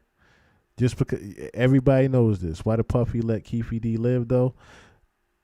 Because I don't think he ever thought that he would be linked to the Pac killing. Put it like this, right? Keef D is almost like how Top 5 is to Drake. You can say you my shooter all day long, but until I publicly put my arm around you and say you my shooter and all this other shit, are you really my shooter, or are you just some crazy nigga that claimed to be my shooter? You know what I mean? That's how Diddy looked at Keef D. And then you have the different, like they said in the article, there's been times where Keef D said, oh, I was just lying. I was just fibbing, trying to sell books and shit like that. But then you hear the statement on the docuseries of him plain as day saying, yeah, Puff paid us to kill Pac. You hear him on Vlad TV saying, yeah, Puff killed us to kill Pac. Talking about a whole detailed thing. Like, you made all this detailed story up in your head like this to sell a book. That you're the killer of Tupac to sell a book. Come on, Keefy. Come on, Keefy. But like I said, you're also seen as the crazy nigga that's just, making up stories in L.A. The crazy old nigga making up stories in L.A. That's what Diddy looked at him as. Also, another reason why Keef D would still be alive is because Keef D, again, is part of the Southside Crips, and he's very protected. So you would have to make some phone calls, some extra phone calls. And yeah, money talks, but not that long as far as respect go when somebody got a certain level of, respect in the hood. I very much doubt that Puff could get a Keef D knocked off. Yeah, some key players are gone, but when those key players are gone, that's when, again, Diddy's like, oh, well, I don't have nothing to worry about. And by the time you do have something to worry about and Keef D gets arrested, you are also in your own legal troubles so that you can't move around. So that's why the timing was also significant to this, because you think about it like that, right? Keef D gets locked up, but it's around the same time that Puffy is going through the bullshit with the Cassie trial or the Cassie lawsuit, then the LaRod lawsuit, then this lawsuit, then this lawsuit, then this lawsuit, then this lawsuit, then this lawsuit, then this lawsuit, then this lawsuit. I ain't really got time or money even now to maneuver to get rid of or remove a Keef D. The feds got him. How? What am I going to do? So, as well as if I do try something, if I was to try something beforehand, even if I had a hint that the feds were going to look for Keef D and link him, of all people, to the murder of Tupac, I it's just not something I think Diddy even foresaw. Like I said, we talking about somebody that's just, he's mainly just, he was just always the loud one. Always the life of the party and the loud one. He was never the smart one. And as we are coming to confirmation now, of course, he was never the business brains of anything either. Like Jaguar Wright said, Diddy and Jay-Z are the same people, just that Jay-Z is smarter. Same people, just one is actually smarter and knows how to move around. The other person just loud and don't know when to shut the fuck up. That's Diddy.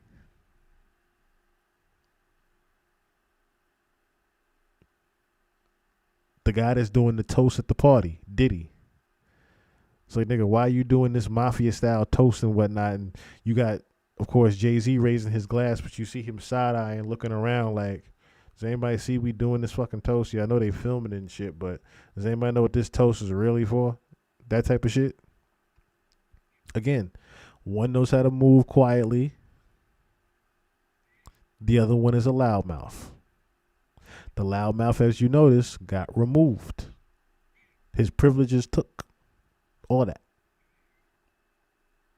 And the other one is moving around, just picking up the pieces. Pick up the pieces, pick up the slack where he left off at, keeping business flowing still.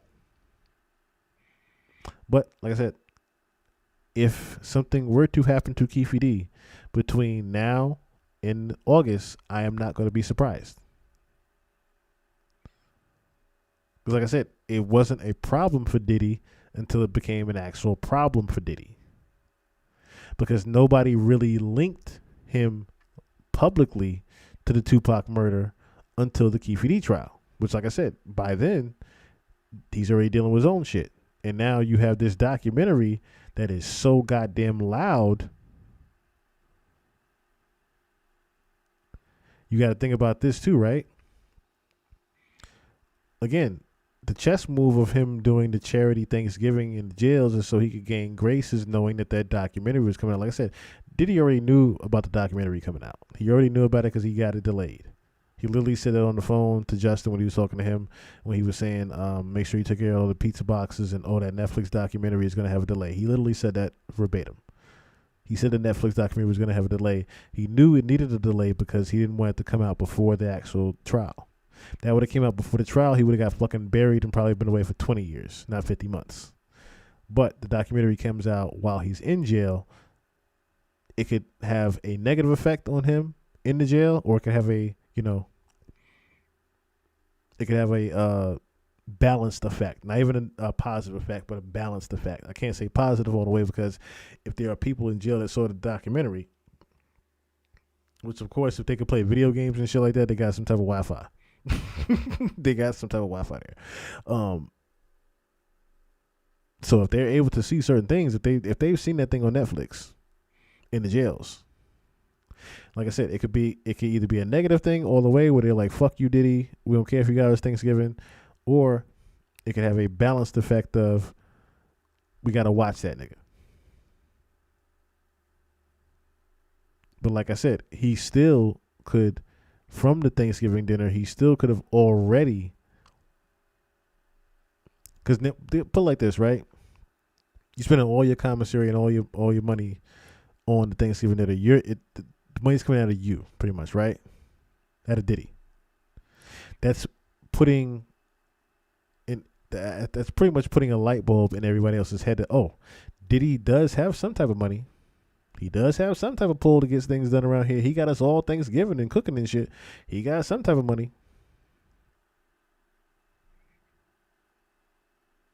So that could have put the light bulb off in somebody's head to say, you know what? Maybe he could do me a favor. But what does he want me to do in return? Or what does he want me to do ahead of time?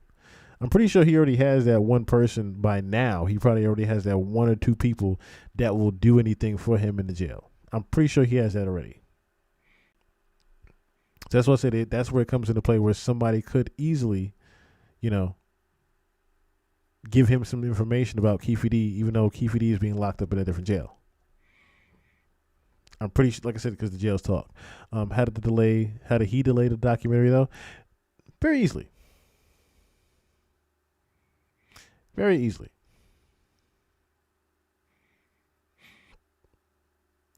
You have to remember, Diddy still has some connections, but just because he's seen in the bad light with certain people doesn't mean that he doesn't have certain pull with certain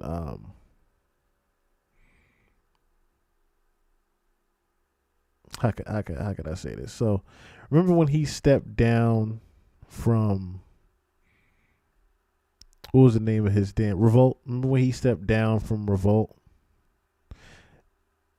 He just passed the ownership on to somebody else so that Revolt wouldn't be taken away. It didn't mean he lost his connections.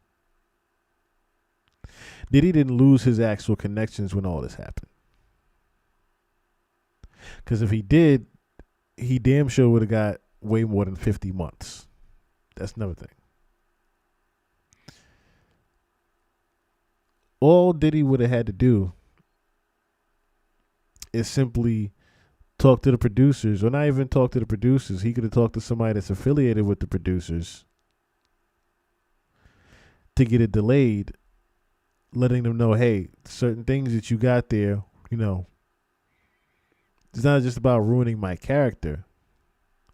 It's, do you want to be involved in this court case or not?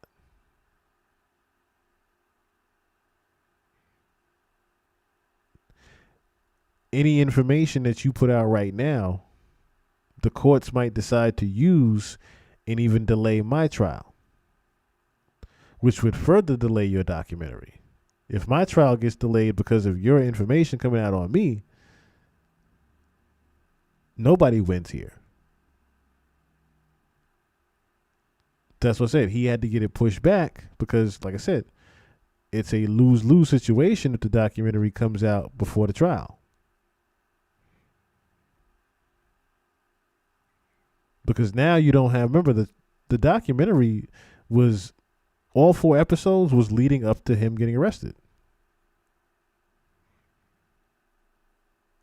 So it was actually good timing that they waited. It was actually on a good part. It was actually on a good note that they waited. But like I said, it would have been a lose-lose situation because if the trial gets pushed back, now the documentary has to get pushed back even further.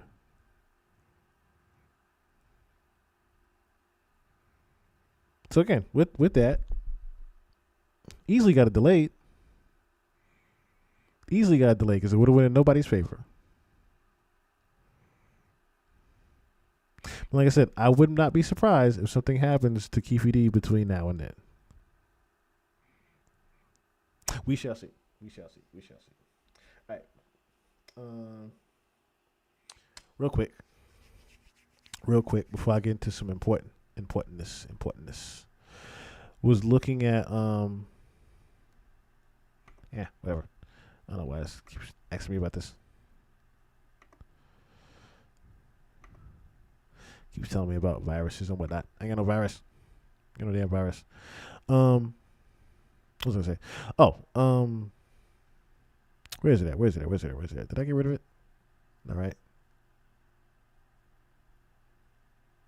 I did get rid of it. Oh, no. I got a picture. So Rajah Jackson, if you remember Rajah Jackson, the son of Rampage Jackson, Rajah Jackson had the incident with the wrestler in the ring and pretty much put the guy in the hospital and whatnot.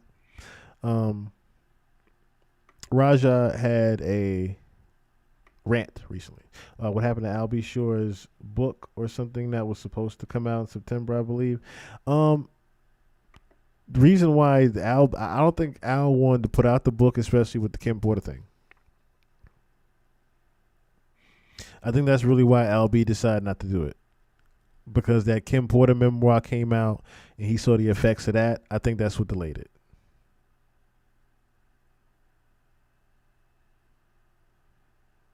And then, like I said, you have the trial and everything happening. He's already going through lawsuits. I think Al pretty much got his closure already.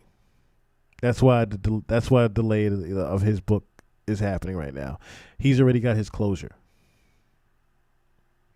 So if the book comes out anytime soon now, it won't look like Albie was just trying to get attention after he just gets out the hospital.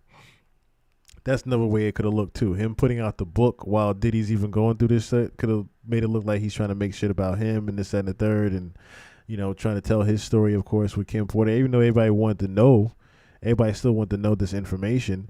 He still, of course, I'm pretty sure wanted to be respectful of Kim, especially when that memoir came out and all the negative light that it got, even though there was probably some things that were very true in the documentary. So like I said, remember Albie Shore danced around some of the things that were factual and non-factual. He never wanted to emphasize on what was non-factual. You know what I mean?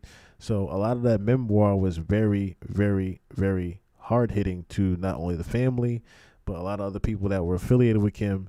And if he would have put a book out and it even went against or went with anything that was in that memoir, Al would have got an even more negative light than he's getting. Or should I say, he would have got an even more negative light than what the memoir got. Because he was good. He was good with the book coming out until that memoir happened. When that memoir happened, it was like, all right, do I really want to put this out? do I really want to put this out? Yeah, my anger and I'm exposing Diddy and this, that, and third, but everybody else is already exposing the man. Shit, half the shit I'm saying, everybody else is already saying. Is it even a need for my book right now? Not really. Not really. Not really. So I'm pretty sure Al was like, all right, when it's time, it's time. When it's time, it's time. And it's probably still in development. It's probably still in development as well. It's probably still in development. What was I going to say? Oh, yeah, Raja Jackson. Mr. Raja Jackson.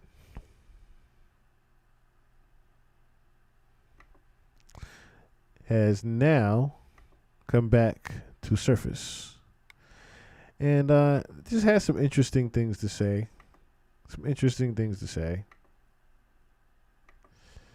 So, got on IG and decided to share some rants in his story. Says, also not gay or guilty. There are people lying seriously. I'm out in the open and they are lying and fake. I didn't do anything wrong at all. Thank everyone for understanding. It's hard to put into words, but I'm going through a very difficult time and I'm very stressed out. I'm so serious. They're lying, and everything that was a real beer can he tried to kill me with, and everything he was drunk, and everything. I'm so tired and stressed. I'm just being honest. Now, this is where I stop things at. A bullshit? A bullshit? A bullshit. No, he was not trying to kill you. I have to stop right there. No, that man was not trying to actually kill you. And it was a prop beer can that was meant to smash over your head. And he was trying to see if you could take a fake beer can being smashed over your head in the event that I'm still in character right now. I mean, in the event that I have to actually do that, this is part of my character, and I'm trying to show that to you. Now, of course, the guy was very drunk behind the scenes and shouldn't have done that. He shouldn't have, he should have braced Raja for it and told him he was going to do it ahead of time. But the man was not trying to kill you with the beer can. Okay, I'm pretty sure he knows who at that point that you are not killable by a regular beer can being hit over your head. Just by looking at you, you just know physique-wise that's not possible. To be honest, I do feel like I was Jesus Christ in a past life. If I'm being serious, honest, I'm broke and kind of homeless right now. I'm being dead serious. Okay, so the first part of that is not serious. The second part of it is dead serious. The first part of that is I was saying, okay, Raja, what the fuck medication are you on? Because what type of acid trip did you have that you think you Jesus Christ in the past life? Who the And this is where I'm like, okay, this is Rampage's son. This, even though he keeps saying this ain't biologically his kid, god damn it, there are some similarities. There's some similarities in these kids. Because Rampage ain't all there. You could tell with looking at, I mean, not looking, but you could tell by how he talk and whatnot. Rampage ain't all fucking there. And Rampage all the time saying Raja ain't all there. Y'all two peas in the pod with that shit. So you feel like you was Jesus Christ in the past life. All right, my nigga, keep smoking your weed. Keep smoking your weed. Or maybe you need to try some. Because I leave the shrooms and the edibles alone. Leave them alone. Leave them alone if you think you was Jesus in the past life.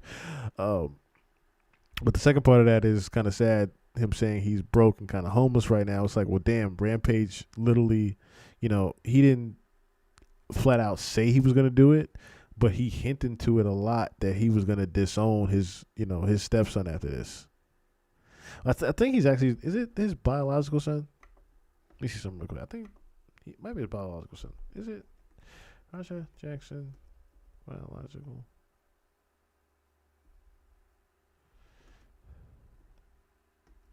To Rampage. I don't think he is. I think he's a stepson, right? No, he is his biological. Okay, yeah. He is a biological son. Like I said, two peas in the pod. Two peas in the fucking pod. Both of them ain't all there. Both of their asses ain't all there. So for him to disown his son, like his biological son, I remember Rampage was talking about like he wasn't his son. At one point, he kept making it sound like Raja was not his actual son, and Raja his actual blood son. For you to disown your son like that, and he's homeless right now with nothing. That's kind of fucked up. That's kind of fucked up, man. Like that, I don't approve of that at all. I don't approve of that shit at all. They tried to cover it up and lie and everything and lock me up for something they told me to do. Now that part was true. You got locked up for, now, granted, you were told to run in the ring and, get your lick back or whatever. At the same time, you were not supposed to beat the shit out of the man and attempt to kill him. That part was, you just losing your cool. And the crazy thing is you had plenty of time to cool off. But because your chat, as we went over, we won't go over the whole thing right now. But your live stream chat did not make it any worse with antagonizing you, calling you a pussy, calling you a bitch, and saying you got punked and all this other shit. That did not help your young black mind at all. If anything, it fueled, it put more gasoline on a fire that just was never going down. And it blew up in the trash can when you decided to storm that ring and punch that man like he stole something from your mama. It was no need for you to put that man in the hospital. No need for that.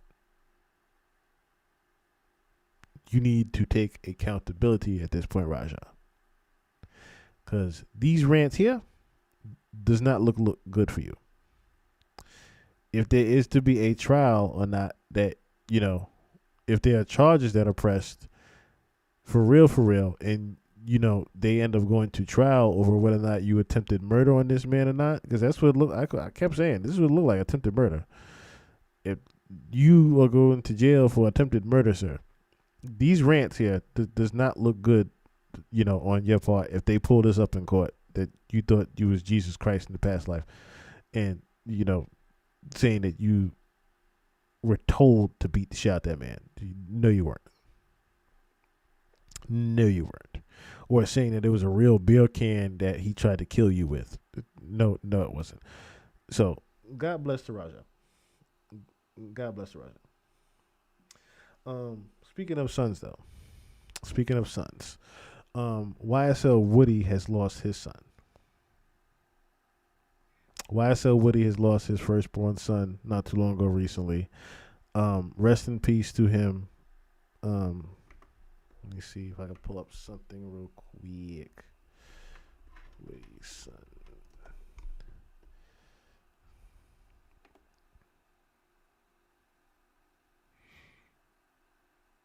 It says hip hop community mourns tragic loss. Rapper YSL Woody's son. Okay, so yeah, I'll just read this little part up here right quick. They have a little summary up here. So we got about to watch something real quick. YSL Woody, I said, why does it say complex article rapper? What the fuck? Recently held a funeral for his newborn son, who sadly passed away in November recently, with reports suggesting the baby died unexpectedly in his sleep, possibly from a seizure. After just 2 months of life, leaving Woody and his family heartbroken, but receiving support from the music community. Now, again, when I hear things like this, right? A baby just suddenly dying in their sleep or a possible seizure, I'm like, was there possibly foul play somewhere? I don't want to assume that, but that type of thing can run across your head when you're reading something like that. A 2-month-old that dies in their sleep, yes, it could happen, but it's like the uncommonness of it happening. A 2-month-old having a seizure and dying fresh out the hospital is kind of like, wait, huh? And there was no prior signs of any illnesses or anything like that. It like I said, it just doesn't sound common. So with that, you take, okay, I said to myself, firstborn son. Because like I said, this information was presented to me earlier today about YSL Woody's son dying. But what came with that information was that YSL Woody had sacrificed his son. Yeah. So you get to thinking to yourself, okay, why would YSL Woody sacrifice his son? And then you think about Young Thug. So I'm going to just play the video here. Shout out to the homie, call me Kinfolk. Shout out to homie Kinfolk. We played Kinfolk here on the show a couple of times. We've also done Gematria, where we do, they call it murder by numbers, but it's the numerology that the occult leaders speak through pretty much. The elites speak through this Gematria and the numbers and the numerology to perform certain satanic rituals or just different rituals of energy across the world. So Gematria helps break down what the actual numbers and meaning behind certain dates that certain things are done on. Certain things are done specifically on certain dates to match up with part of the ritual. Okay, so I'm gonna let Kinfolk break it down for you guys on how YSL Woody has actually sacrificed his son.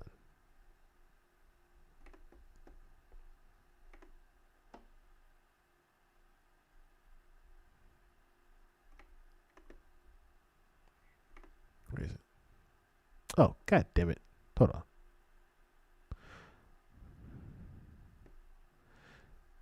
Give me 1 second, y'all. Give me 1 second.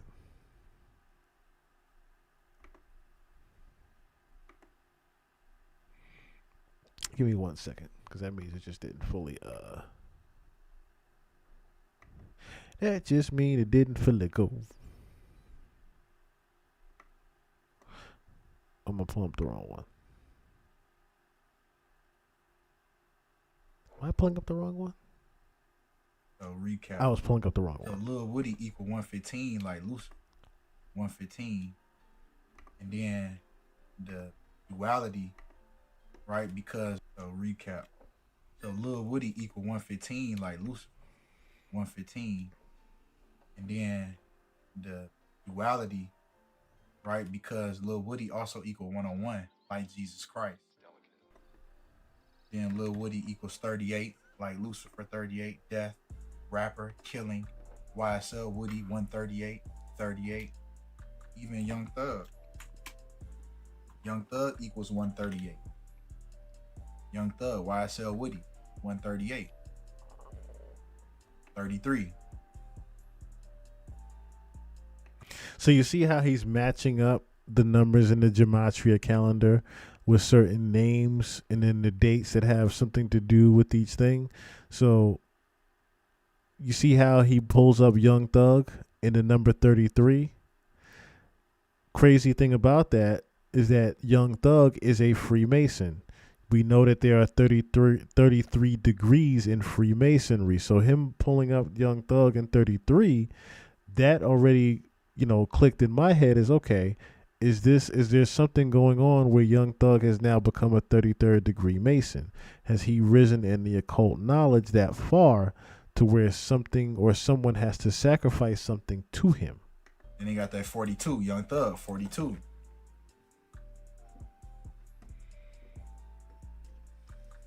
Young Thug, 420.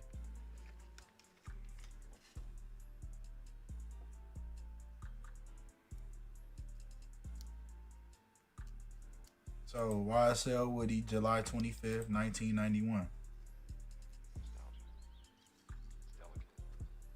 December 1st, 129.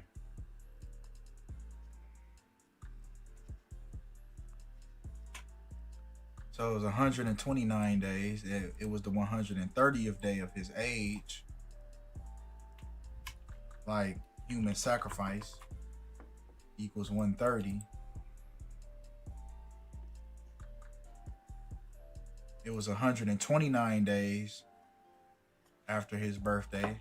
Like Anton LaVey equals 129. That's the founder of the Church of Satan. So when they make these sacrifices, they make these sacrifices to the Church of Satan. So that's why Anton LaVey is connected. 18 weeks and 3 days after his birthday. That's the 33rd degree slogan. Order out of chaos. 183. So I don't know if he's a 33rd degree. YSL Woody equals 33. And he's 34 now. So I don't know if that was his 33rd degree Masonic sacrifice. I don't know what degree he is. But the 33rd degree Masonic slogan is connected. So maybe that's his climb. What he has to do to make his climb through Freemasonry. And that's just the stamp they put on it. You see what I'm saying? Because it's the four months and 6 days. It's going to say 5 when I think. But that's what I'm saying. I don't think it's Woody is the 33rd degree Mason. I think it's Thug. Thug is the 33rd degree Mason. That's why the 33 keeps coming out. That right there is exactly why the 33 keeps coming out. And I'm going to play the video after this. I'm going to play the video that from Truth Is, again, in case you guys don't remember and didn't see, of confirmation that Young Thug is a Freemason. And has been for quite a long time. To the end date, but really that's 4 months and 7 days. Okay, so it keep. So that's 47 right there. Just like the Masonic compass is 47 degrees.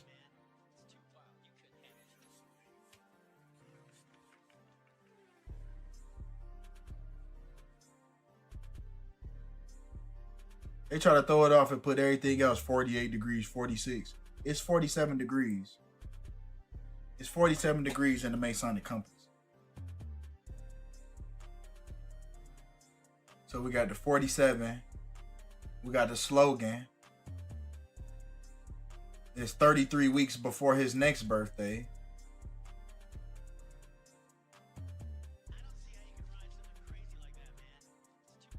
Seven months. I want to say that's Brotherhood of Death.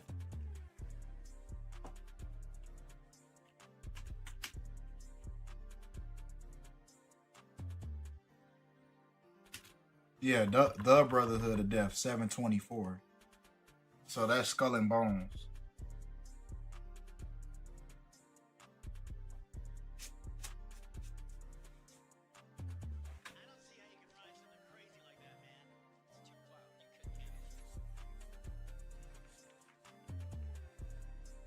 And then 33 weeks. YSL Woody, Young Thug, and Masonry 33. Then you see that 42 over there. You see that 42 over there. So that's why I sell Woody. And he got 838,000 followers. That's murder backwards. 83 and 38. And then look, he got 226 posts. That's another tribute to Anton LaVey, the founder of the Church of Satan. 226. Yeah, that's his tribute. So he made his tribute. Then he got 838,000 followers. That's murder. That's murder. 83 and 38. So yeah, they always gonna show the signs they gotta show you. So they when they Instagram, when something happen, they Instagram, you know, they control, you know, they can easily control how many followers you have. They can buy bots, they can take away bots, they can take away some, add to whatever the required number for the ritual. Your grandfather was a Freemason. What degree? So that's why I sell Woody.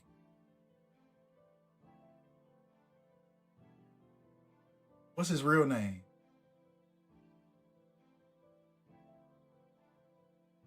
Kenneth Copeland. Kenneth Copeland equals 147. Like Freemason, 147. And then once again, the 47 degrees in the Masonic compass.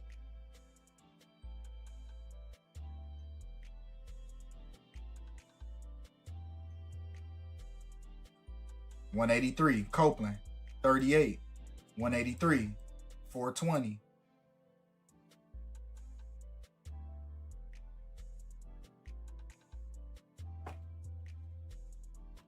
So they use them for these rituals by their name.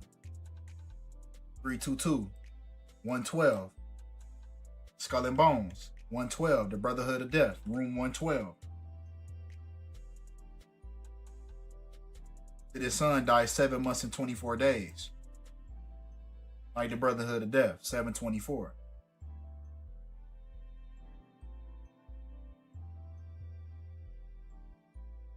So yeah, this will we get connected to it. This will we get connected to it. So look at this word bank, and this will we get.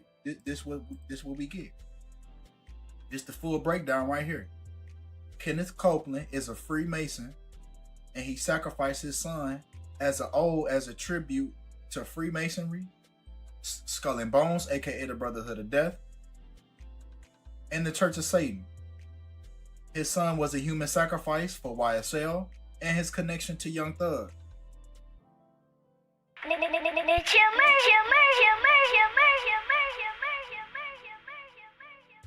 That's the whole breakdown right there. They give you the whole story through the numbers. This the whole story through the numbers.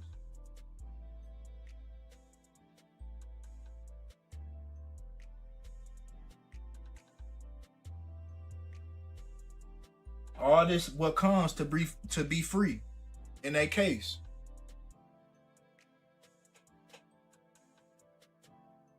It all came at a cost.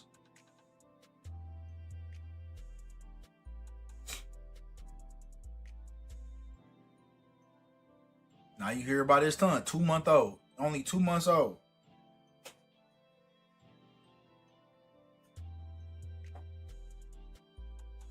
Then Young Thug connected to Skull and Bone.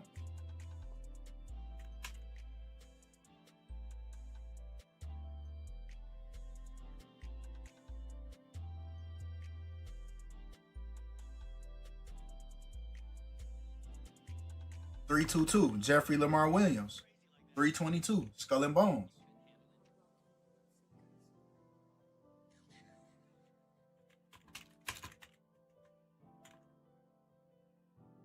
We're gonna keep all these tabs up.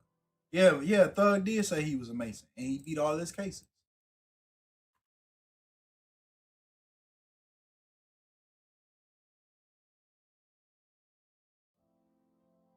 Skull and Bones, order 322, or the Brotherhood of Death. So whenever you see 322, 112, 223, that's Skull and Bones. 149.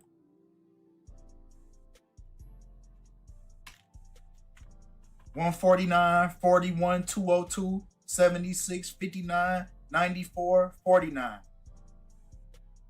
Skull and Bones. Then you got Skull and Crossbones, 223.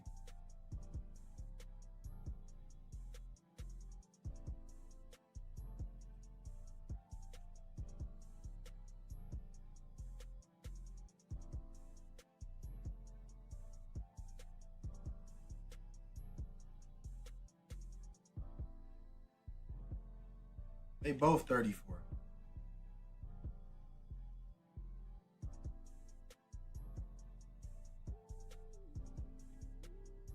$107. So this Young Thug's connection to YSL Woody's son death. It was 107 days after Young Thug's birthday. Like ritual sacrifice. 107. Anton Sandor LaVey, the founder of the Church of Satan. That's who you find out who the ritual sacrifice was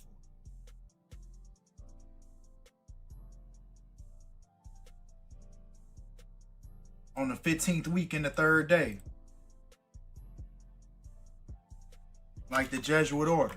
Then we see everything that they involved in. You see right here. They all in conjunction, all under one umbrella.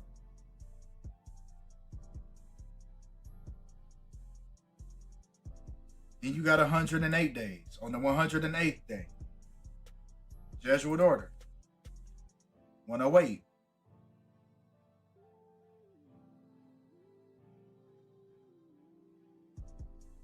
Then that's 322. That's 322. On the 3rd month, 2nd week, and 2nd day of Young Thug's age, Woody's son died. 322. Young Thug real name, Jeffrey Lamar Williams. 322. Skull and Bones, man.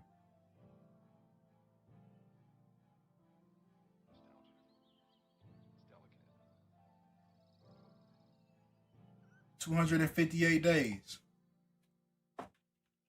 Like Devil, 258. Order of Illuminati, 258. Kenneth Copeland, YSL Woody's name, equals 258. And his son dies 258 days before Young Thug's next birthday.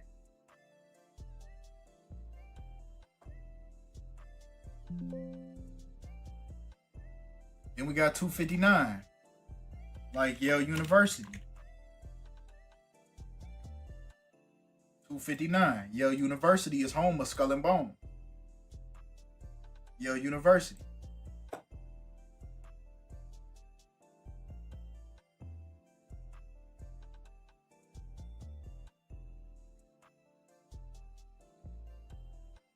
$822. Church of Satan, 822.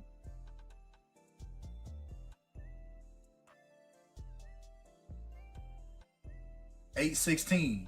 That's Young Thug's birthday, August 16th. And his birthday, Young Thug's birthday, is on the 8th month and 16th day of YSL Woody's son's death. And his birthday, 816. So that's a direct link.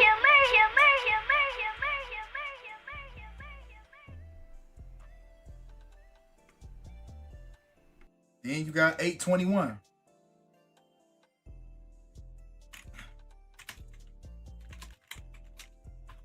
Watch how they code this. The Urantia book, look how Skull and Bones codes this. The Urantia book claims he was born August 21st. Jesus. 821. Right? 821. The Urantia book.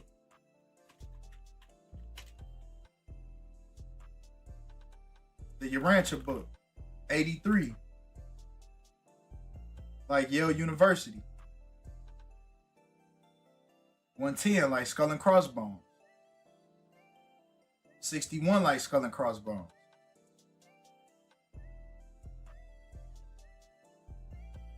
Let's see the day that they put out the Urantia book. October 12th. That's 112. That's the Brotherhood of Death. That's Skull and Bones. That's 112. Let's look at August 21st.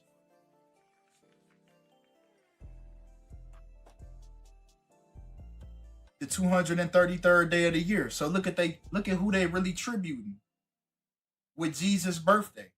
Look at who they call. This is they Jesus. They calling Anton Sandor LaVey Jesus, because Anton Sandor LaVey, who is he was the founder of the Church of Satan, and his name equal 233.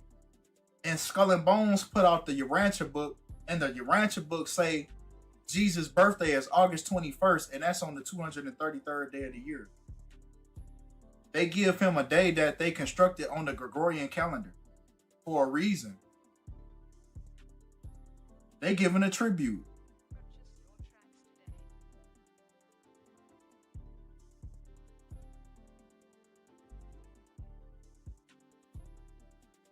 Even if we take this Jesus' birthday, which is Anton Sandor LaVey, to them, right? 263 days. Like skull and crossbones. And yeah, I'm familiar with Anton Daniels. He from Detroit, I believe.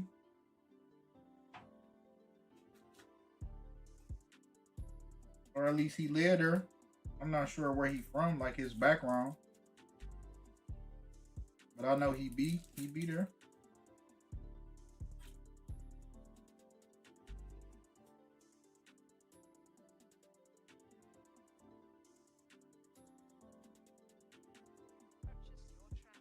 All right, so that's that. I might. Okay, so as you guys saw, murder by numbers again. The numerology and the proof is in the pudding.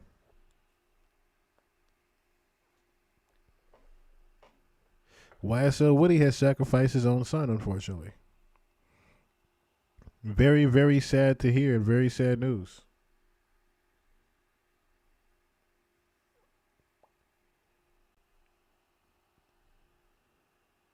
But when you think about why he did it,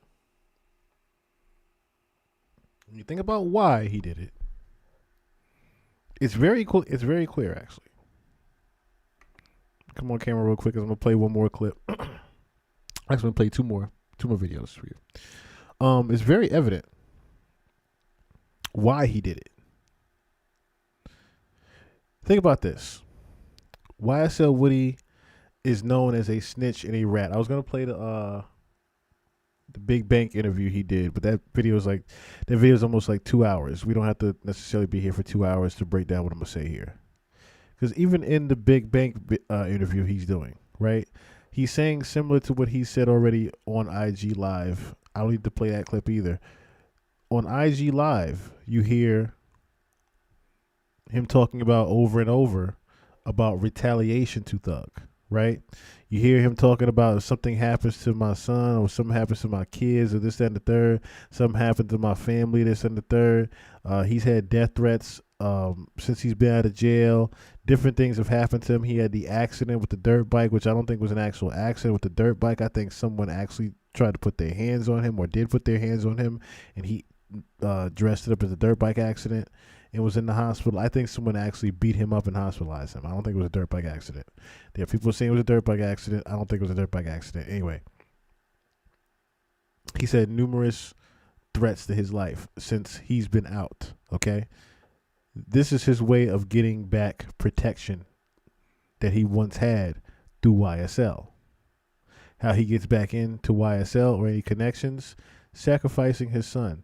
It's very ritualistic. If Kinfolk didn't look this up, but I am for you guys. I don't think we got time for the Matt Barnes thing. I might say that for tomorrow. Now that I'm thinking about it. Let me just put this stuff away real quick.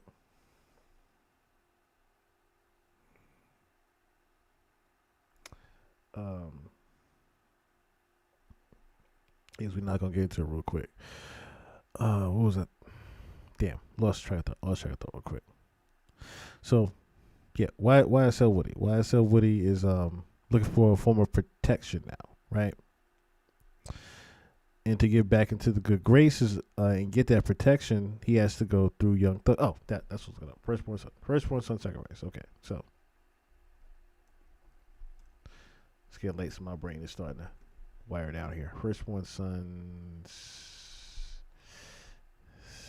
sacrifice meeting.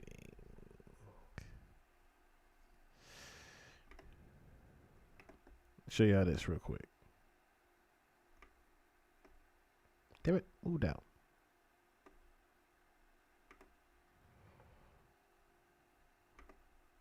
Okay, so it says here, the meaning of firstborn son sacrifice revolves around themes of ultimate faith, divine ownership, and covenant, most famously seen in the binding of Isaac, Genesis 22, as a test of Abraham's trust in God, symbolizing God's provision and foreshadowing Jesus' sacrifice in Judaism.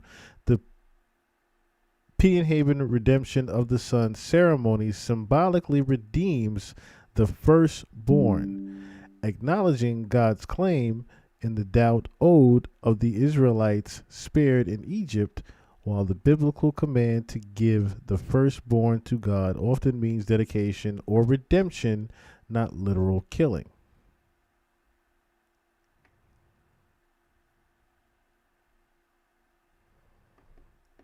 Now,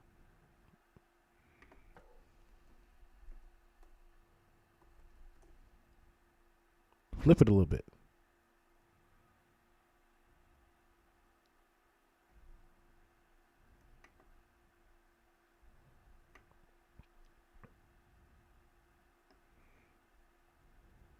Ancient cultures, such as I'm saying this right, Canaanites,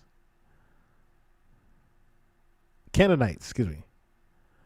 Yeah, Canaanites, Mayans, Aztecs practiced forms of child sacrifice to various deities as a means to appease supernatural beings or manage resources during crises like famine. Someone is starving since they've been out of jail and been known as a rat. Have they not?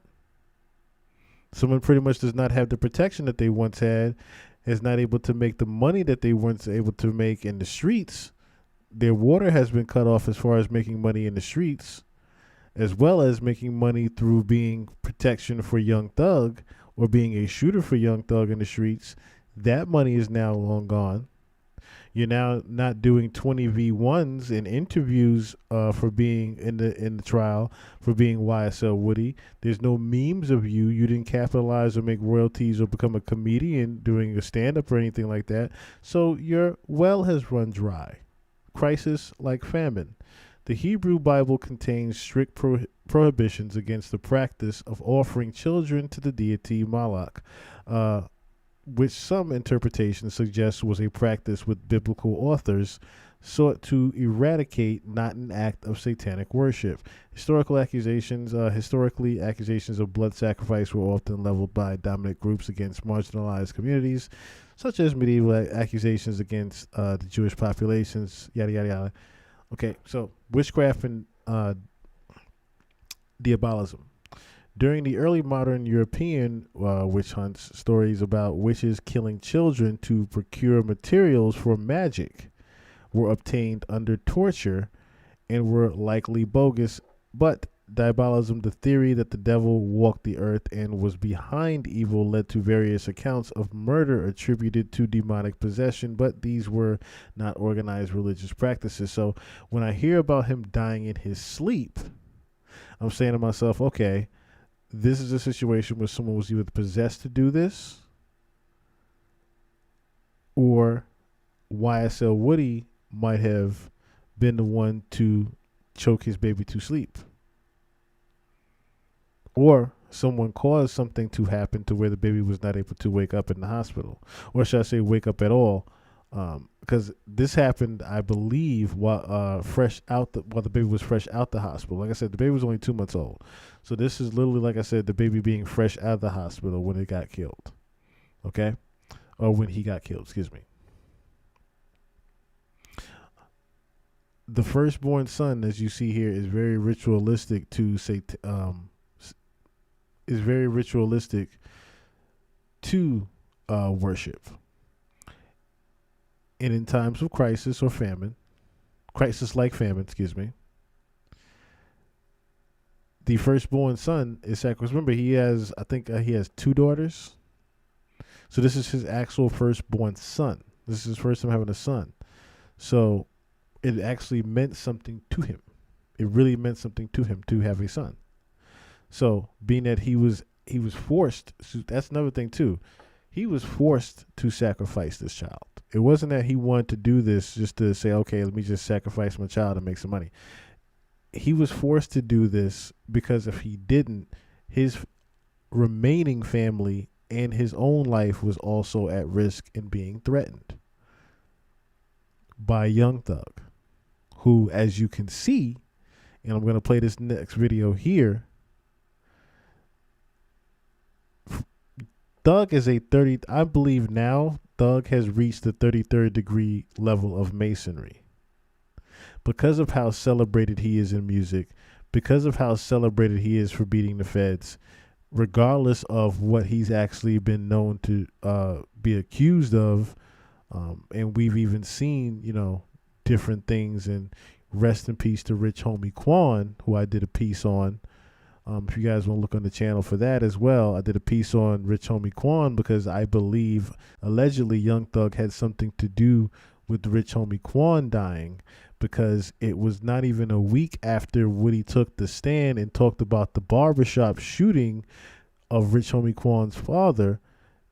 Right after that, Rich Homie Quan is seen doing an interview where he is very visibly nervous that Woody talked about the barbershop shooting. A week later, Rich Homie Quan is dead.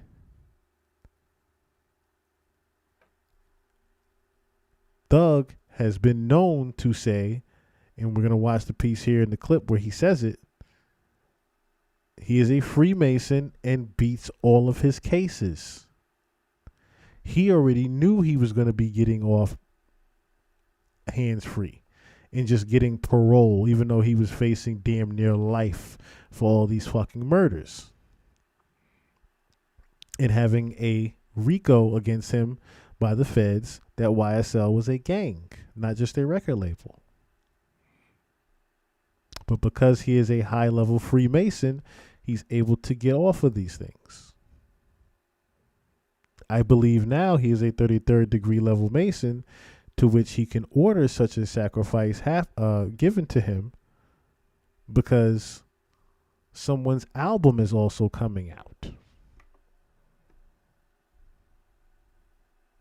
Young Thug has been relatively quiet since he was released from jail. While he has been popping up in several places and doing interviews here and there, he hasn't been as present as most people would expect him to be after escaping life in prison. Recently though, Young Thug was dragged into headlines for something most people didn't expect. While Thug was enjoying his freedom, his past finally seemed to catch up to him. Just a few days ago, old footage of Thug in an interrogation room leaked online where he was saying a bit too much. Now, the entire internet is calling him a snitch and a hypocrite. But I'm not here to talk to you guys about snitching allegations. I wanted to talk about the coded message Thug hid in his new upcoming album. One thing I found interesting about these snitching allegations was the timing of all of it. All of this just so happens to be going down as Thug is preparing to release his new album named UI Scuddy. Thug's new album is set to drop on October 17, 2025. Now, I clearly don't think these snitching allegations are a form of marketing. Why would Thug paint himself as a snitch? But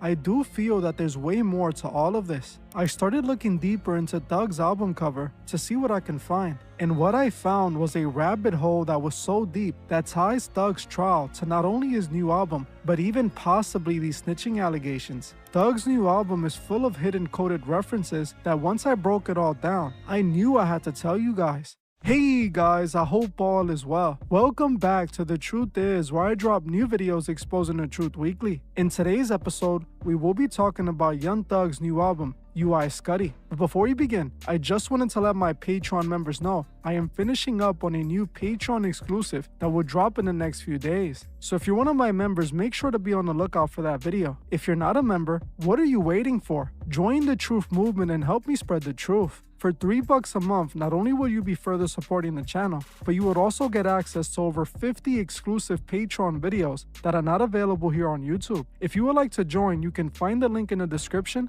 and in the comment section. I want to thank you all. Now, let's get right into it.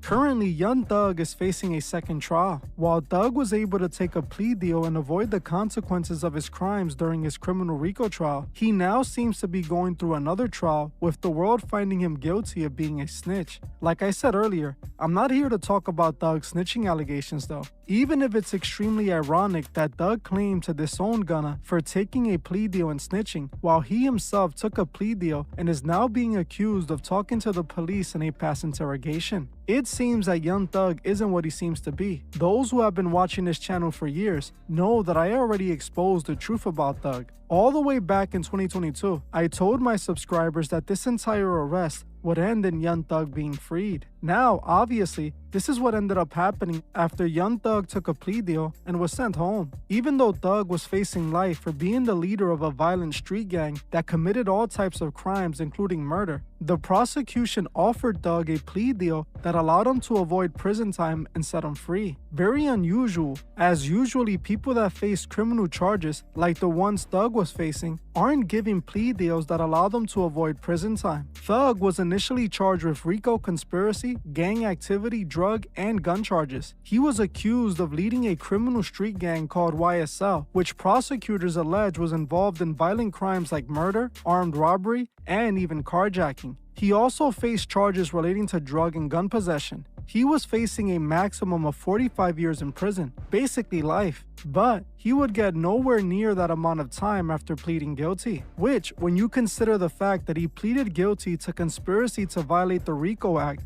participation in criminal street gang activity, violations of the Georgia Controlled Substance Act, and possessions of a firearm during the commission of a felony, it doesn't make any sense. Thug instead got time served and 15 years of probation. Basically a slap on the wrist when you realize he was being accused of being a gang leader who ordered murders. Specifically, he was accused of ordering the murder of Rich Homie Quan's manager Big Nut. I'm no lawyer, but I asked Google's AI how much time people usually get for pleading guilty to the crimes Thug pleaded guilty to. It even said that he would have faced significant prison time, not just probation. AI said this: with the typical plea deal outcomes given the severe nature of the original charges, a plea deal would likely still involve significant prison time and probation. But somehow, Young Thug got special treatment. You can blame it on a horrible job done by the prosecution, or blame it on him being rich and having powerful lawyers with connections. But knowing what I know, I believe is something much more sinister behind him being freed, and it connects directly to his new album. I believe that it might even connect to these snitching allegations, but we will get more into that later in this video. Young Thug's new album is called UI Scuddy. For those who don't know what this means, it is in reference to the red hypergiant star located in the Scutum constellation. It is one of the largest stars, being reported that it is 1,700 times bigger than the sun. Now, Thug previewed 2 album covers for this album. Today, we will be focusing on his alternative album cover that shows this image here. This image is a representation of the birth, death, and rebirth cycle that all of this ties into.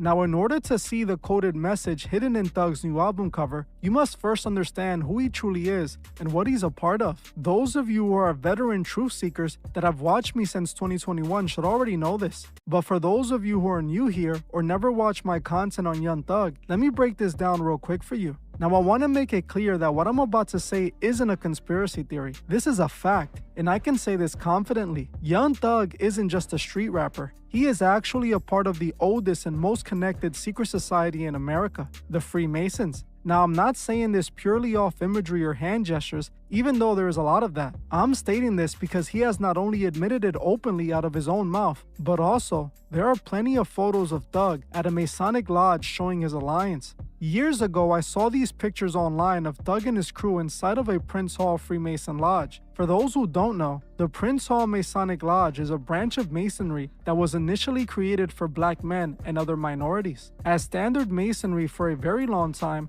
didn't allow black or other men of color to join. I was able to trace these photos back to an Instagram page called Exodius Free Society that belongs to a Prince Hall Freemason member. These photos show Thug attending a Prince Hall Lodge and becoming a Master Mason, with the photos upload dating back to August 21st, 2016. In these photos, Thug could be seen holding a Freemason certificate, doing hidden hand gestures with other members, and showing his alliance. The post had this caption: "Special congratulations going out from the brothers of the Sons of Mount Sion Lodge number 7, our newly made brothers Master Mason Thugger Thugger 1 and Little Duke 60. An honor well deserved and worthy of these two noble brothers in welcoming them into the craft all over the globe." This post was letting us know that on August 21st, 2016, Young Thug and his friend Little Duke both became Master Masons. If this isn't enough proof for you, Young Thug himself even admitted that he's a Mason who beats all his cases in this video. I'm a Mason. I beat all my cases. I'm a Mason. I beat all my cases. I'm a Mason. I beat all my cases. Young Thug hasn't hidden his ties to the Freemasons. He has flooded his music videos with Masonic imagery. For example, in Thug's video for Up featuring Lil Uzi Vert, Young Thug utilizes several symbols associated with the occult and Freemasonry. In the video, we can find the one-eye symbolism when the camera zooms into Thug's eye. This symbolism connects back to the Eye of Horus, otherwise known as the All-Seeing Eye. He also shows the checkerboard floor, a symbol Masons commonly use to symbolize duality. The checkerboard floor could also be found at every Masonic lodge, which to me indicates that this was supposed to represent a Masonic lodge. He also depicts the owl, which is a symbol of knowledge, enlightenment, and seeing in the dark. Also, a woman wearing horns that represents the Baphomet imagery. This video was released back in 2018, less than 2 years after Thug became a Master Mason. This is why this music video is full of Masonic symbols. Now, one thing that all Freemasons do as they go up in degrees is participate in ceremonial esoteric rituals, with one of the main rituals Masons perform being the Death and Rebirth ritual. This ritual is supposed to represent the moment a Mason kills off their current self, symbolically dies, and finds enlightenment and then is resurrected. This is called the Death and Rebirth ritual. It's a cycle of 3 that represents birth, death, and rebirth. When a Freemason joins a lodge, they have to go through the first 3 degrees, which represent this death and rebirth. The 3rd degree represents the process of this death and rebirth ritual, when a Mason becomes an official 3rd degree Master Mason. Now, this isn't the top of Masonry, but the beginning. Becoming a Master Mason allows you to go through the higher degrees. During the 3rd degree, the candidate is symbolically killed, where in death or in the darkness, they discover the hidden information or what is lost, meaning they find enlightenment. Once they find that enlightenment, they are then resurrected or reborn as a new godly enlightened version of themselves. This is not only what Thug's new album is about, but his entire arrest and everything that is going on with him now. It was all a ritual. This is something Young Thug let us know before he went to jail. Some of you might remember that not long before Thug was arrested, he started promoting an upcoming album he claimed he was working on. This was the album cover, a picture of Young Thug covered in blood. This album cover was supposed to represent the start of the Death and Rebirth ritual, showing his symbolic birth and death. When we are born, we are often covered in our mother's blood. We are also born clueless or without knowledge, and we have to learn. This album cover represents that initial birth. When he eventually went to jail, this was the 2nd phase of the ritual, and it represents finding the knowledge while in death. In the occult, prison is often seen as the darkness, isolation that leads to finding enlightenment. This is how it's described. A prison represents the mundane world, or the limited consciousness from which the soul seeks to escape through the process of spiritual death and rebirth. It is a powerful metaphor for spiritual entrapment and the necessary self-destruction of the ego to achieve true liberation. In the Buddhist religion, the concept of samsara is a cycle of birth, death, and rebirth, driven by karma. Occult and esoteric interpretations equate this relentless cycle of reincarnation with a spiritual prison or the prison of Samsara, from which the soul seeks to escape through enlightenment. When Thug was released from prison, he was reborn. A new enlightened young Thug rose from the ashes. His entire arrest was a part of this ritual, and he basically confirms this by using the UI Scuddy imagery for his new album. This UI Scuddy star is depicting this birth, death, and rebirth. On the album cover, we see the UI Scuddy star with 3 strange images on it. The first image represents the birth, the second the death,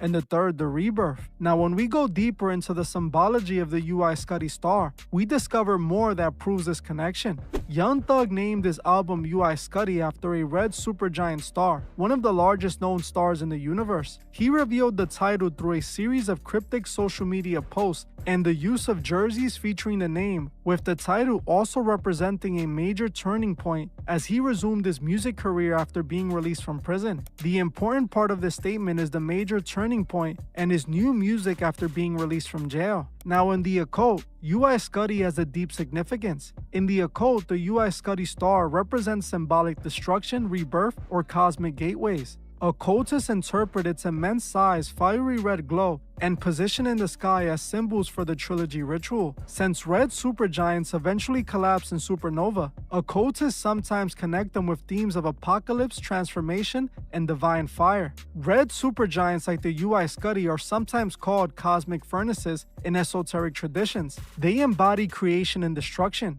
and it also represents as above so below. Their life cycle mirrors human occult initiations, like the death of the ego and the rebirth into higher knowledge. UI Scuddy is often used in end-time theories as a celestial warning sign or a marker of coming global transformation, which is exactly why Thug is using it. The UI Scuddy sits in the constellation Scutum, Latin for shield. In the occult, shields often symbolize protection, defense against unseen forces, and spiritual warfare. Some esoteric writers tie Scutum to the idea of a cosmic shield between order and chaos, which makes UI Scuddy the most powerful star in the constellation, and symbolically important as the heart or fire of that shield. In Masonry, the shield of Scutum has a significant purpose. Masons claim the shield protects hidden truths. In the sky, Scutum literally shields UI Scuddy. It's also a reminder that even the mightiest star, man, or empire must fall. This ties to the alchemist's death and rebirth cycles, better known as Solve et Coagula, which is seen on the Baphomet. And it also connects to the Masonic initiation. One must symbolically die to be remade into higher knowledge. Scutum as the shield represents the final barrier an initiate must pass through before enlightenment, a cosmic trial by fire, just like Young Thug went through before this album. Young Thug's trial was the final process of the ritual before being reborn as an enlightened being. His album cover through a occult Masonic lens represents Scutum, the cosmic lodge shield, UI Scuddy, the blazing star within the shield, representing the idea that the ultimate truth is both shielded and revealed through destruction and rebirth, which is the supernova cycle. The album cover and title is letting us know that he is reborn, and he himself is UI Scuddy,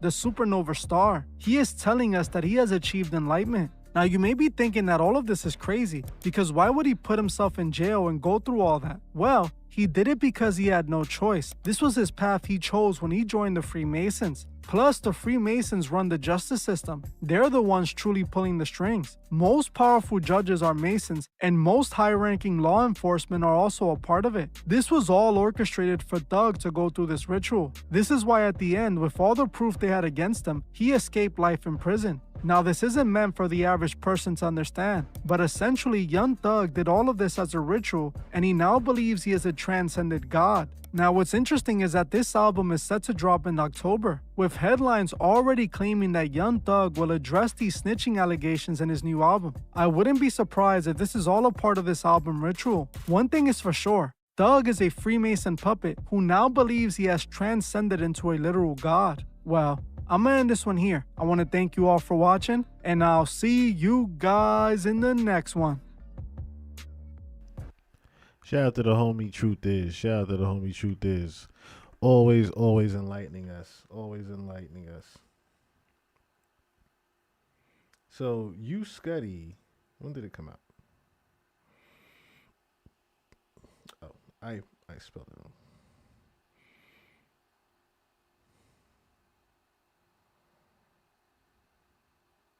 Came out September 26th. the U Scuddy album. So it didn't drop October. It dropped late September. It dropped late September. So again, the album has came out already. So not coming up. Excuse me. Pardon me. The album has already came out, and a lot of people. It got mixed reviews. I do remember that now. It got very mixed reviews. It wasn't necessarily called a good album from Thug. If anything, I remember people saying they missed the old Thug. Because it had the nigga song on it, but it had like he was saying with the hard ER on it. I remember there was a record that they were reviewing about that, and he was just talking about how he was pretty much just trying to talk about how racism is, viewed through the eyes of the other side, pretty much, and it's used with the hard ER in certain representations of certain ways that they actually call us the hard ER without actually saying it. You know what I mean? But say his enlightenment, as you heard Truth Is said, is, like I said, him becoming the 33rd degree Mason. So with that comes certain power. You know what I mean? He can have certain things done. He's very affiliated and very connected. So like I said, YSL Woody sacrificing his son to Thug makes a lot more sense when you think about Young Thug's affiliation with Freemasonry and satanic worship, and him doing this occult ritual of the sacrifice of the firstborn son, which means something to YSL Woody, is Woody's way of getting back in good graces with Young Thug. Not necessarily becoming good friends and best friends with Young Thug again, but it's a sacrifice to Young Thug. Now, again, whether or not, you have to think about how this was something he was forced to do. But whether or not he was forced to do it or not, Woody still feels some type of way about this. And for your son to just die in his sleep and people saying it's for seizures, but then you're coming out and saying that someone's going to pay for your son's death as if you know someone else killed him. That's when, like I said, you start this, the light bulb should go off in your head like, oh. Because you know who had something to do with his son's death. But like I said, you sacrificed your son. Trapmore gang, I've got a really sad story for you guys today, and this is something that just kind of really touched me on an emotional level, and I'm just really hoping that things don't spiral out of control as a result of this story that I'm about to tell you about. But today, we're really all going to be praying for YSL Woody, Lil Woody. You know him from, the Young Thug trial. He was obviously, a witness in the case. People were saying that he was working with the staff. I mean, we saw him on the stand, right? Unfortunately, or fortunately, however you want to put it, Young Thug, the case against him ended up collapsing. Some people, myself included, felt like, in a way, Woody's involvement with the state being an unreliable witness in a lot of ways actually ended up saving Young Thug. Now, he has gotten so much hate online for, working with the authorities, being a snitch, as people have labeled him. But I've always felt like he really seems like a stand-up dude. He seems like a solid individual. He seemed like somebody who, despite maybe not necessarily being the most scholarly person from the streets of Atlanta, that's my kind way of putting it. Young Thug said he takes medicine. I ain't gonna say that, because I really like Woody. I feel like he seems like a real stand-up dude, and just be honest, he ain't all up there. He's not all up there. Everybody knows about this about Woody. Woody is just not all there. Somebody that maybe isn't necessarily book smart, but he's somebody that does have a lot of emotional intelligence, if you ask me. And a lot of his interviews have been very touching, very thoughtful, and very thought-provoking. And really, we're just praying for Woody right now, man, because it sounds like he is going through a tragedy that no one should have to go through. It pains me to even say it, man, but the news has just come out about a couple of days ago, man, that they're saying that he actually lost his infant son. He had a son a couple of months ago. and this is going around. He posted a picture with his son after the birth, saying someone gonna pay, and the reports are that his son has unfortunately passed away, man. And it's just really, really sad to see him going through this, even though he is somebody that's been through a lot. He's been involved in a lot of situations that maybe have, you know, had really, really messed up outcomes. Nobody deserves to go through this. This breaks my heart. You know, I spoke to Mama Duck recently. Obviously, she's lost more than one child to the streets and tragedies, and this is something that nobody should have to go through, man. And I really wanted to just touch on this story, man, to just highlight this and just let everybody know what's going on, and really just spread the word, and, you know, make sure everybody's praying for Woody, man, and just praying for him to get through this, and also praying for him to not crash out over the situation, not to throw his life away, not to throw away the opportunity that he's got. Because I've been seeing him, and I've been really proud of everything that he's been achieving. He posted this and he said, someone gonna pay. Now, look, I couldn't even imagine what he's going through, right? But I just pray for him. I hope that he can get through this situation and, you know, keep his freedom, keep his heart intact, because he does have a good heart. I know his heart is probably in pieces right now, but he has got a good heart underneath all of the tough guy stuff, you know what I'm saying? So in this video, I just wanted to kind of give you a little bit of backstory about Woody, his family situation, and again, just spread some positive vibes and put prayers up for Woody, man. So there was a interview, okay, his off the porch interview many years ago. He would actually reveal in this interview that he had 2 other daughters, and what's really tragic is he explains in this interview that he missed his daughter's early years because he was serving time in prison. Yeah. How many kids you got? 2 little girls. 2 little girls. Same age. Yeah. How old were they when you first went in? One was 1 and the other a week before. She about to turn 1. Oh, wow. Yeah. Yeah. So are your legal troubles behind you now, or are you on probation? Yeah, I'm on 3 years supervised release. Okay. And I got like a couple months left for state probation. Okay. Yeah. Okay.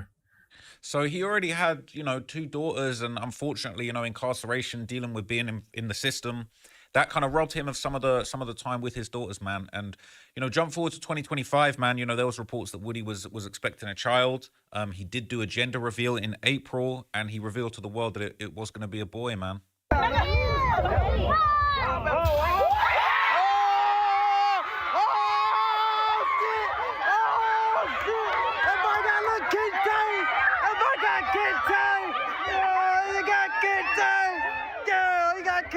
Man.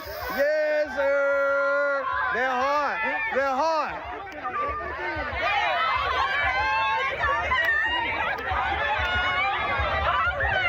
That's hard. That's hard. They broke out their first boy, man. Man, you know, you can just see the excitement, man. Right? So it makes me so sad just looking back at it and knowing how everything went, man. But a few months after this, obviously, there was nearly a tragedy. We nearly lost Woody, okay? He was involved in a serious dirt bike accident. And, you know, this was going around. Some people were saying the ops got him down, but that's not what happened, okay? He was hurt in a serious dirt bike accident, or I think he maybe was driving a 4-wheeler. He fell down. He came off the bike, and, you know, he thanked everybody for their prayers. He was in the hospital. Unfortunately, he did pull through, but he was in bad shape. I just want to thank everybody that prayed for me and they've been supportive. God bless y'all. I just want to thank everybody. So, you know, he was in a rough way, man. Now, less than a week after this, obviously, his life has low-key been chaos. I mean, this is somebody who's just dealing with going in and out of prison. You know, he's coming off dirt bikes, people trying to kill him, all this kind of stuff. He's dealing with a lot in his life, okay? His life has been absolutely crazy. I don't know how he can even keep it together with all of this going on, man.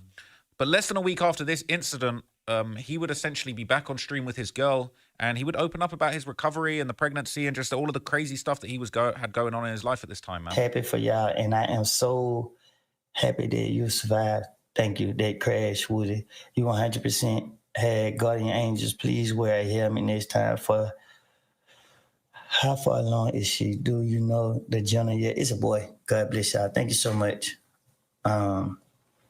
My heart dropped when I heard you was in an accident. My baby was hit 3 years ago by his dirt bike. Where'd it go? Somebody deleted it. John. I kind of feel big. Even though I'm still small, I kind of feel big. I'm ready to have this baby. But I can say this has been the best pregnancy ever.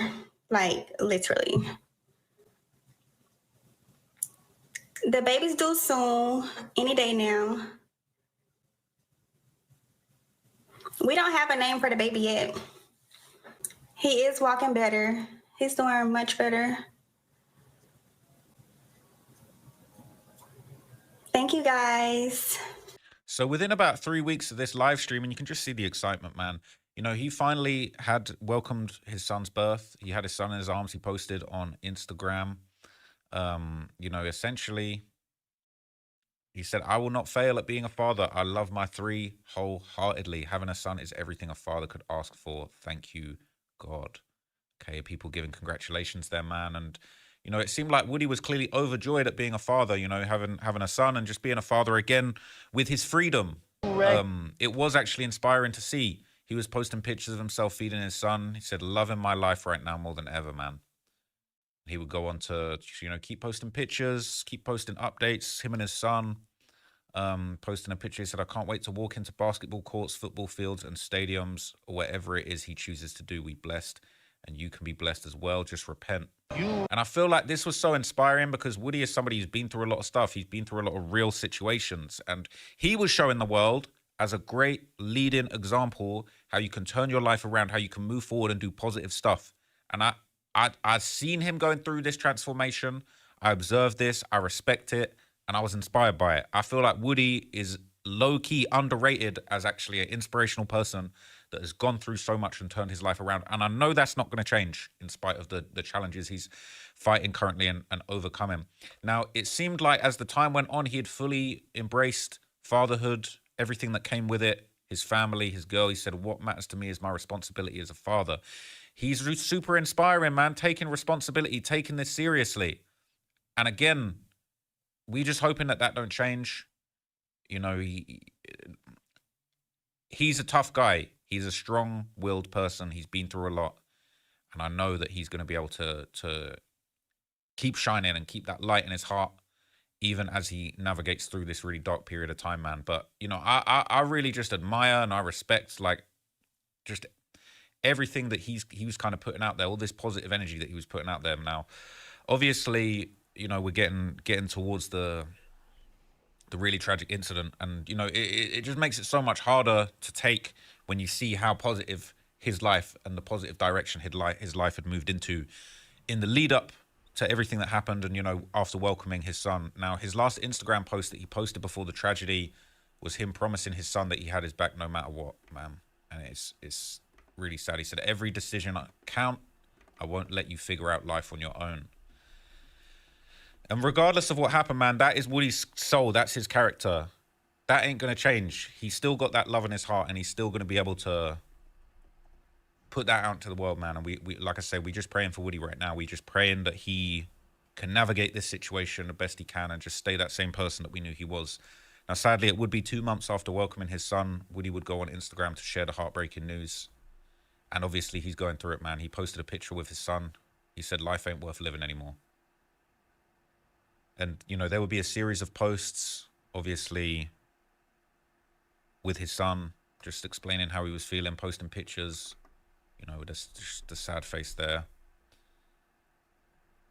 Just, people just really, really just, I'm feeling the pain, you know. I'm seeing the heartbreaking comments. I'm seeing what everybody's going through. He said, I know this isn't the work of the Lord, but Satan will never win. And even for him to be able to stay strong and he'll stand with God. And, you know, we got people in the comments saying, keep your trust and faith in God. He'll never leave or forsake you. You know, sometimes things really hurt. They don't feel right. But, you know, sometimes that's part of the plan. Rallo's there saying, Alhamdulillah. But, you know, he would continue posting. You know, he said, you made me feel something. Now I'm numb and hurt like F. Right? Very sad. Very, very sad situation with YSL with his son. But, as I said before, as kinfolk went over, this was murder by numbers. This was a sacrifice. This was a ritualistic sacrifice to Young Thug, who is a 33rd degree Mason now.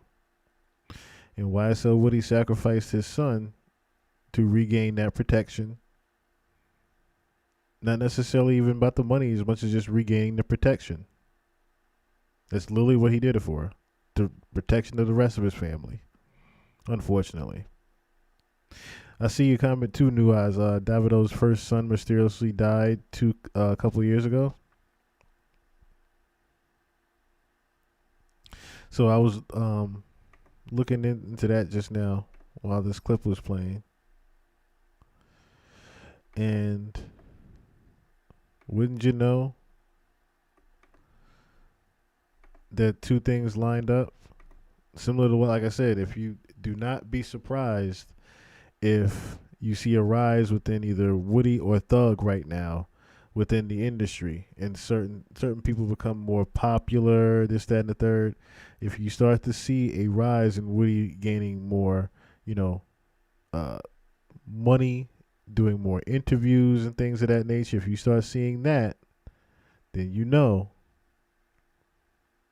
again, confirmation this was a sacrifice. You see Young Thug becoming more popular and doing his videos from the U Scuddy album moving forward in 2026. There was a sacrifice done for him. So as you said here, Davido's son died mysteriously. He tragically drowned in a swimming pool at the family's Lagos home in October 22nd. Again, similar to Woody's situation where the son died at home. Davido's son died at home in 2022 in October. Both parents were away. Of course, that's how they do it. The parents aren't necessarily there. So that's the same thing that could have happened to YSL Woody's son. YSL Woody wasn't the one that killed him. A sitter, nanny, whatever have you. Someone hired could have did the killing.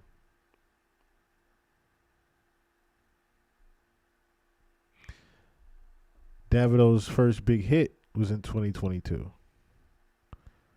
From his first major debut album to the industry, Stand Strong. Davido's first major hit release in 2022 was the highly anticipated single Stand Strong.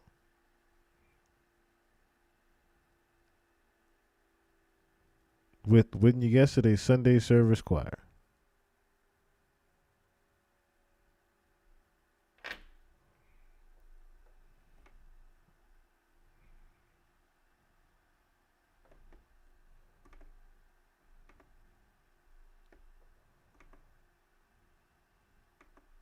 Just looking at some of his track record, but yeah, the biggest one was 2022. So hey, as we've heard, murder by numbers, like I said, I'm not necessarily shocked to hear shocked to hear the news. I'm more shocked at Woody even doing this for the protection. I know why he did it. Like I said, that's not what I'm shocked at. I know why he did it. I'm just shocked that he would actually, go to Thug for that type of protection, because he didn't necessarily even have anything. He didn't have anything left as far as getting any street respect or street protection. And at the end of the day, I guess, maybe I shouldn't be shocked. It's like, can you blame him? Can you really blame him when, like I said, you have no other outlet and the only outlet that you had is completely gone, and the only way to get that outlet back is this way? And not saying, can you really blame him in the sense that, no, motherfucker, you still did a bad thing. You're still a piece of shit for doing this. You are still a piece of shit father for doing this. I stand on that part. You are still a piece of shit father for doing this.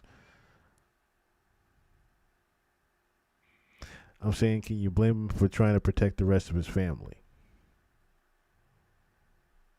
as well as himself? Not just himself, it's protecting his family. It's like either you sacrifice your firstborn son or your entire family dies. If you were given that ultimatum, what are you choosing? Be honest. What are you choosing? If you're given the ultimatum of you sacrifice your firstborn son or your entire family, including you, die, what are you choosing?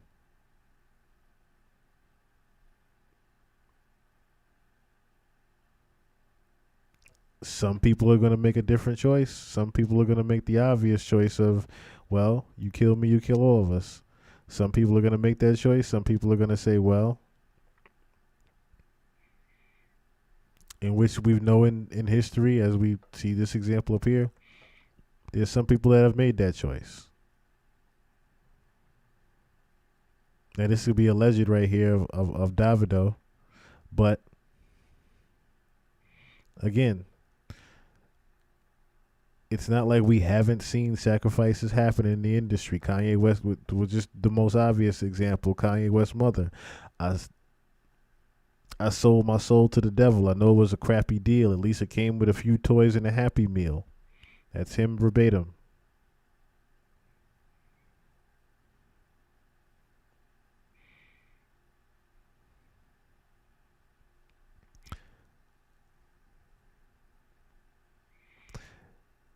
Very, very, very tragic situation. Very tragic situation. But it is 2:00 in the morning, my time. I know it's 3:00 some of y'all time. I'm surprised y'all up. Maybe I do need to start doing the later pods now, I guess. Maybe I do need to start doing the later ones, because that's when everybody's up and everybody's here, I guess. Or just everybody's here. It's a Sunday. I didn't expect anybody to be up this late, to be honest with you. But I'm glad y'all was here. Shout out to everybody that tuned in this evening. I probably won't be back tomorrow, but I will definitely be on Tuesday night. Tomorrow I am going to get these damn videos out when I come home from work. I'm going to get these videos out, as well as I have to piece together the 4-part series. For those that haven't seen it, it's going to be, of course, it's going to look a little bootleg and whatnot, but people that haven't seen it and those that don't have Netflix, I got you guys on Patreon, okay? Yeah, I'm going to put the videos out from these past 4 pods that I did. Probably won't be a video from one of them, because the whole thing is just surrounded around one topic, really. But there will be some short ones that you'll see pop up tomorrow evening when I get home from work. And why is it keep trying to say please check streaming and whatnot? I don't know why I keep saying that. Anyway, before my shit crash, shout out to everybody tuning in. DJ Beer Gang, New Eyes, Medusa, welcome back. Love you. Thank you for tuning in. I mean, who else was up in here? Life of a Sneaker Mama. Swayze World. Thank everybody for being up in here. I am going to get some rest.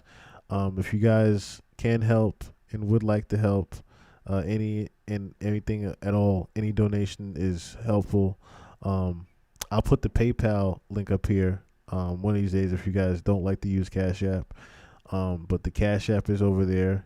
Chill Murray 1. If you guys would like to donate to the pod, like I said, anything at all is suffice. It, like I said, it all goes a good way, and mainly goes to me getting back and forth to work, because that's the only struggle that I really do have is getting back and forth to work, because it costs so goddamn much, because I'm not driving. And I've been trying to save up for a car, but because I have to pay for getting back and forth to work, it's a little bit difficult, I'm not exactly on the bus line. That's the hard part about it. Again, shout out to everybody tuning in. I'll be back on Tuesday, and I'll get these videos out to y'all tomorrow. And it's been fun. It's been real. You raggedy bitch. I love y'all.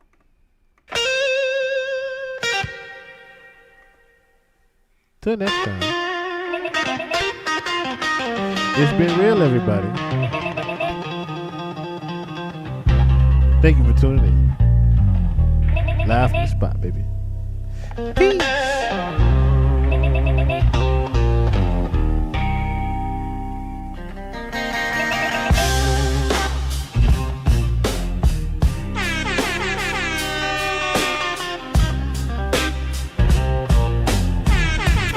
Killers and $100 billers to niggas who ain't got no feelings. I got you stuck off the realness. We be the infamous. You heard of us, official Queensbridge murderers. The mob comes equipped with warfare. Beware of my crime family, who got enough shots to share. For all of those who wanna profile and pose, rock you in your face, stab your brain with your nose bone. You're all alone in these streets, cousin. Every man for themselves in his land. We be gunning and keep them shook, crews running like they supposed to. They come around, but they never come close to. I can see it inside your face. You're in the wrong place. Cowards like you just get their whole body laced up with bullet holes and such.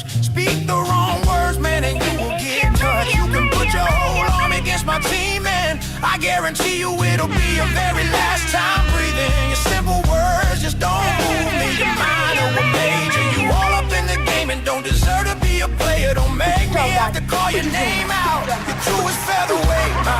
Gunshots will make you levitate. I'm only 19, but my mind is older. When the things get for real, my warm heart turns cold. Another nigga deceased, another story gets told. It ain't nothing really. Hey, you're done. Fuck the Philly, so I can get my mind off these yellow back niggas. Why they still alive? I don't know. Go figure. Meanwhile, back in Queens, the realness is foundation. If I die, I couldn't choose a better location. What it is, you really do.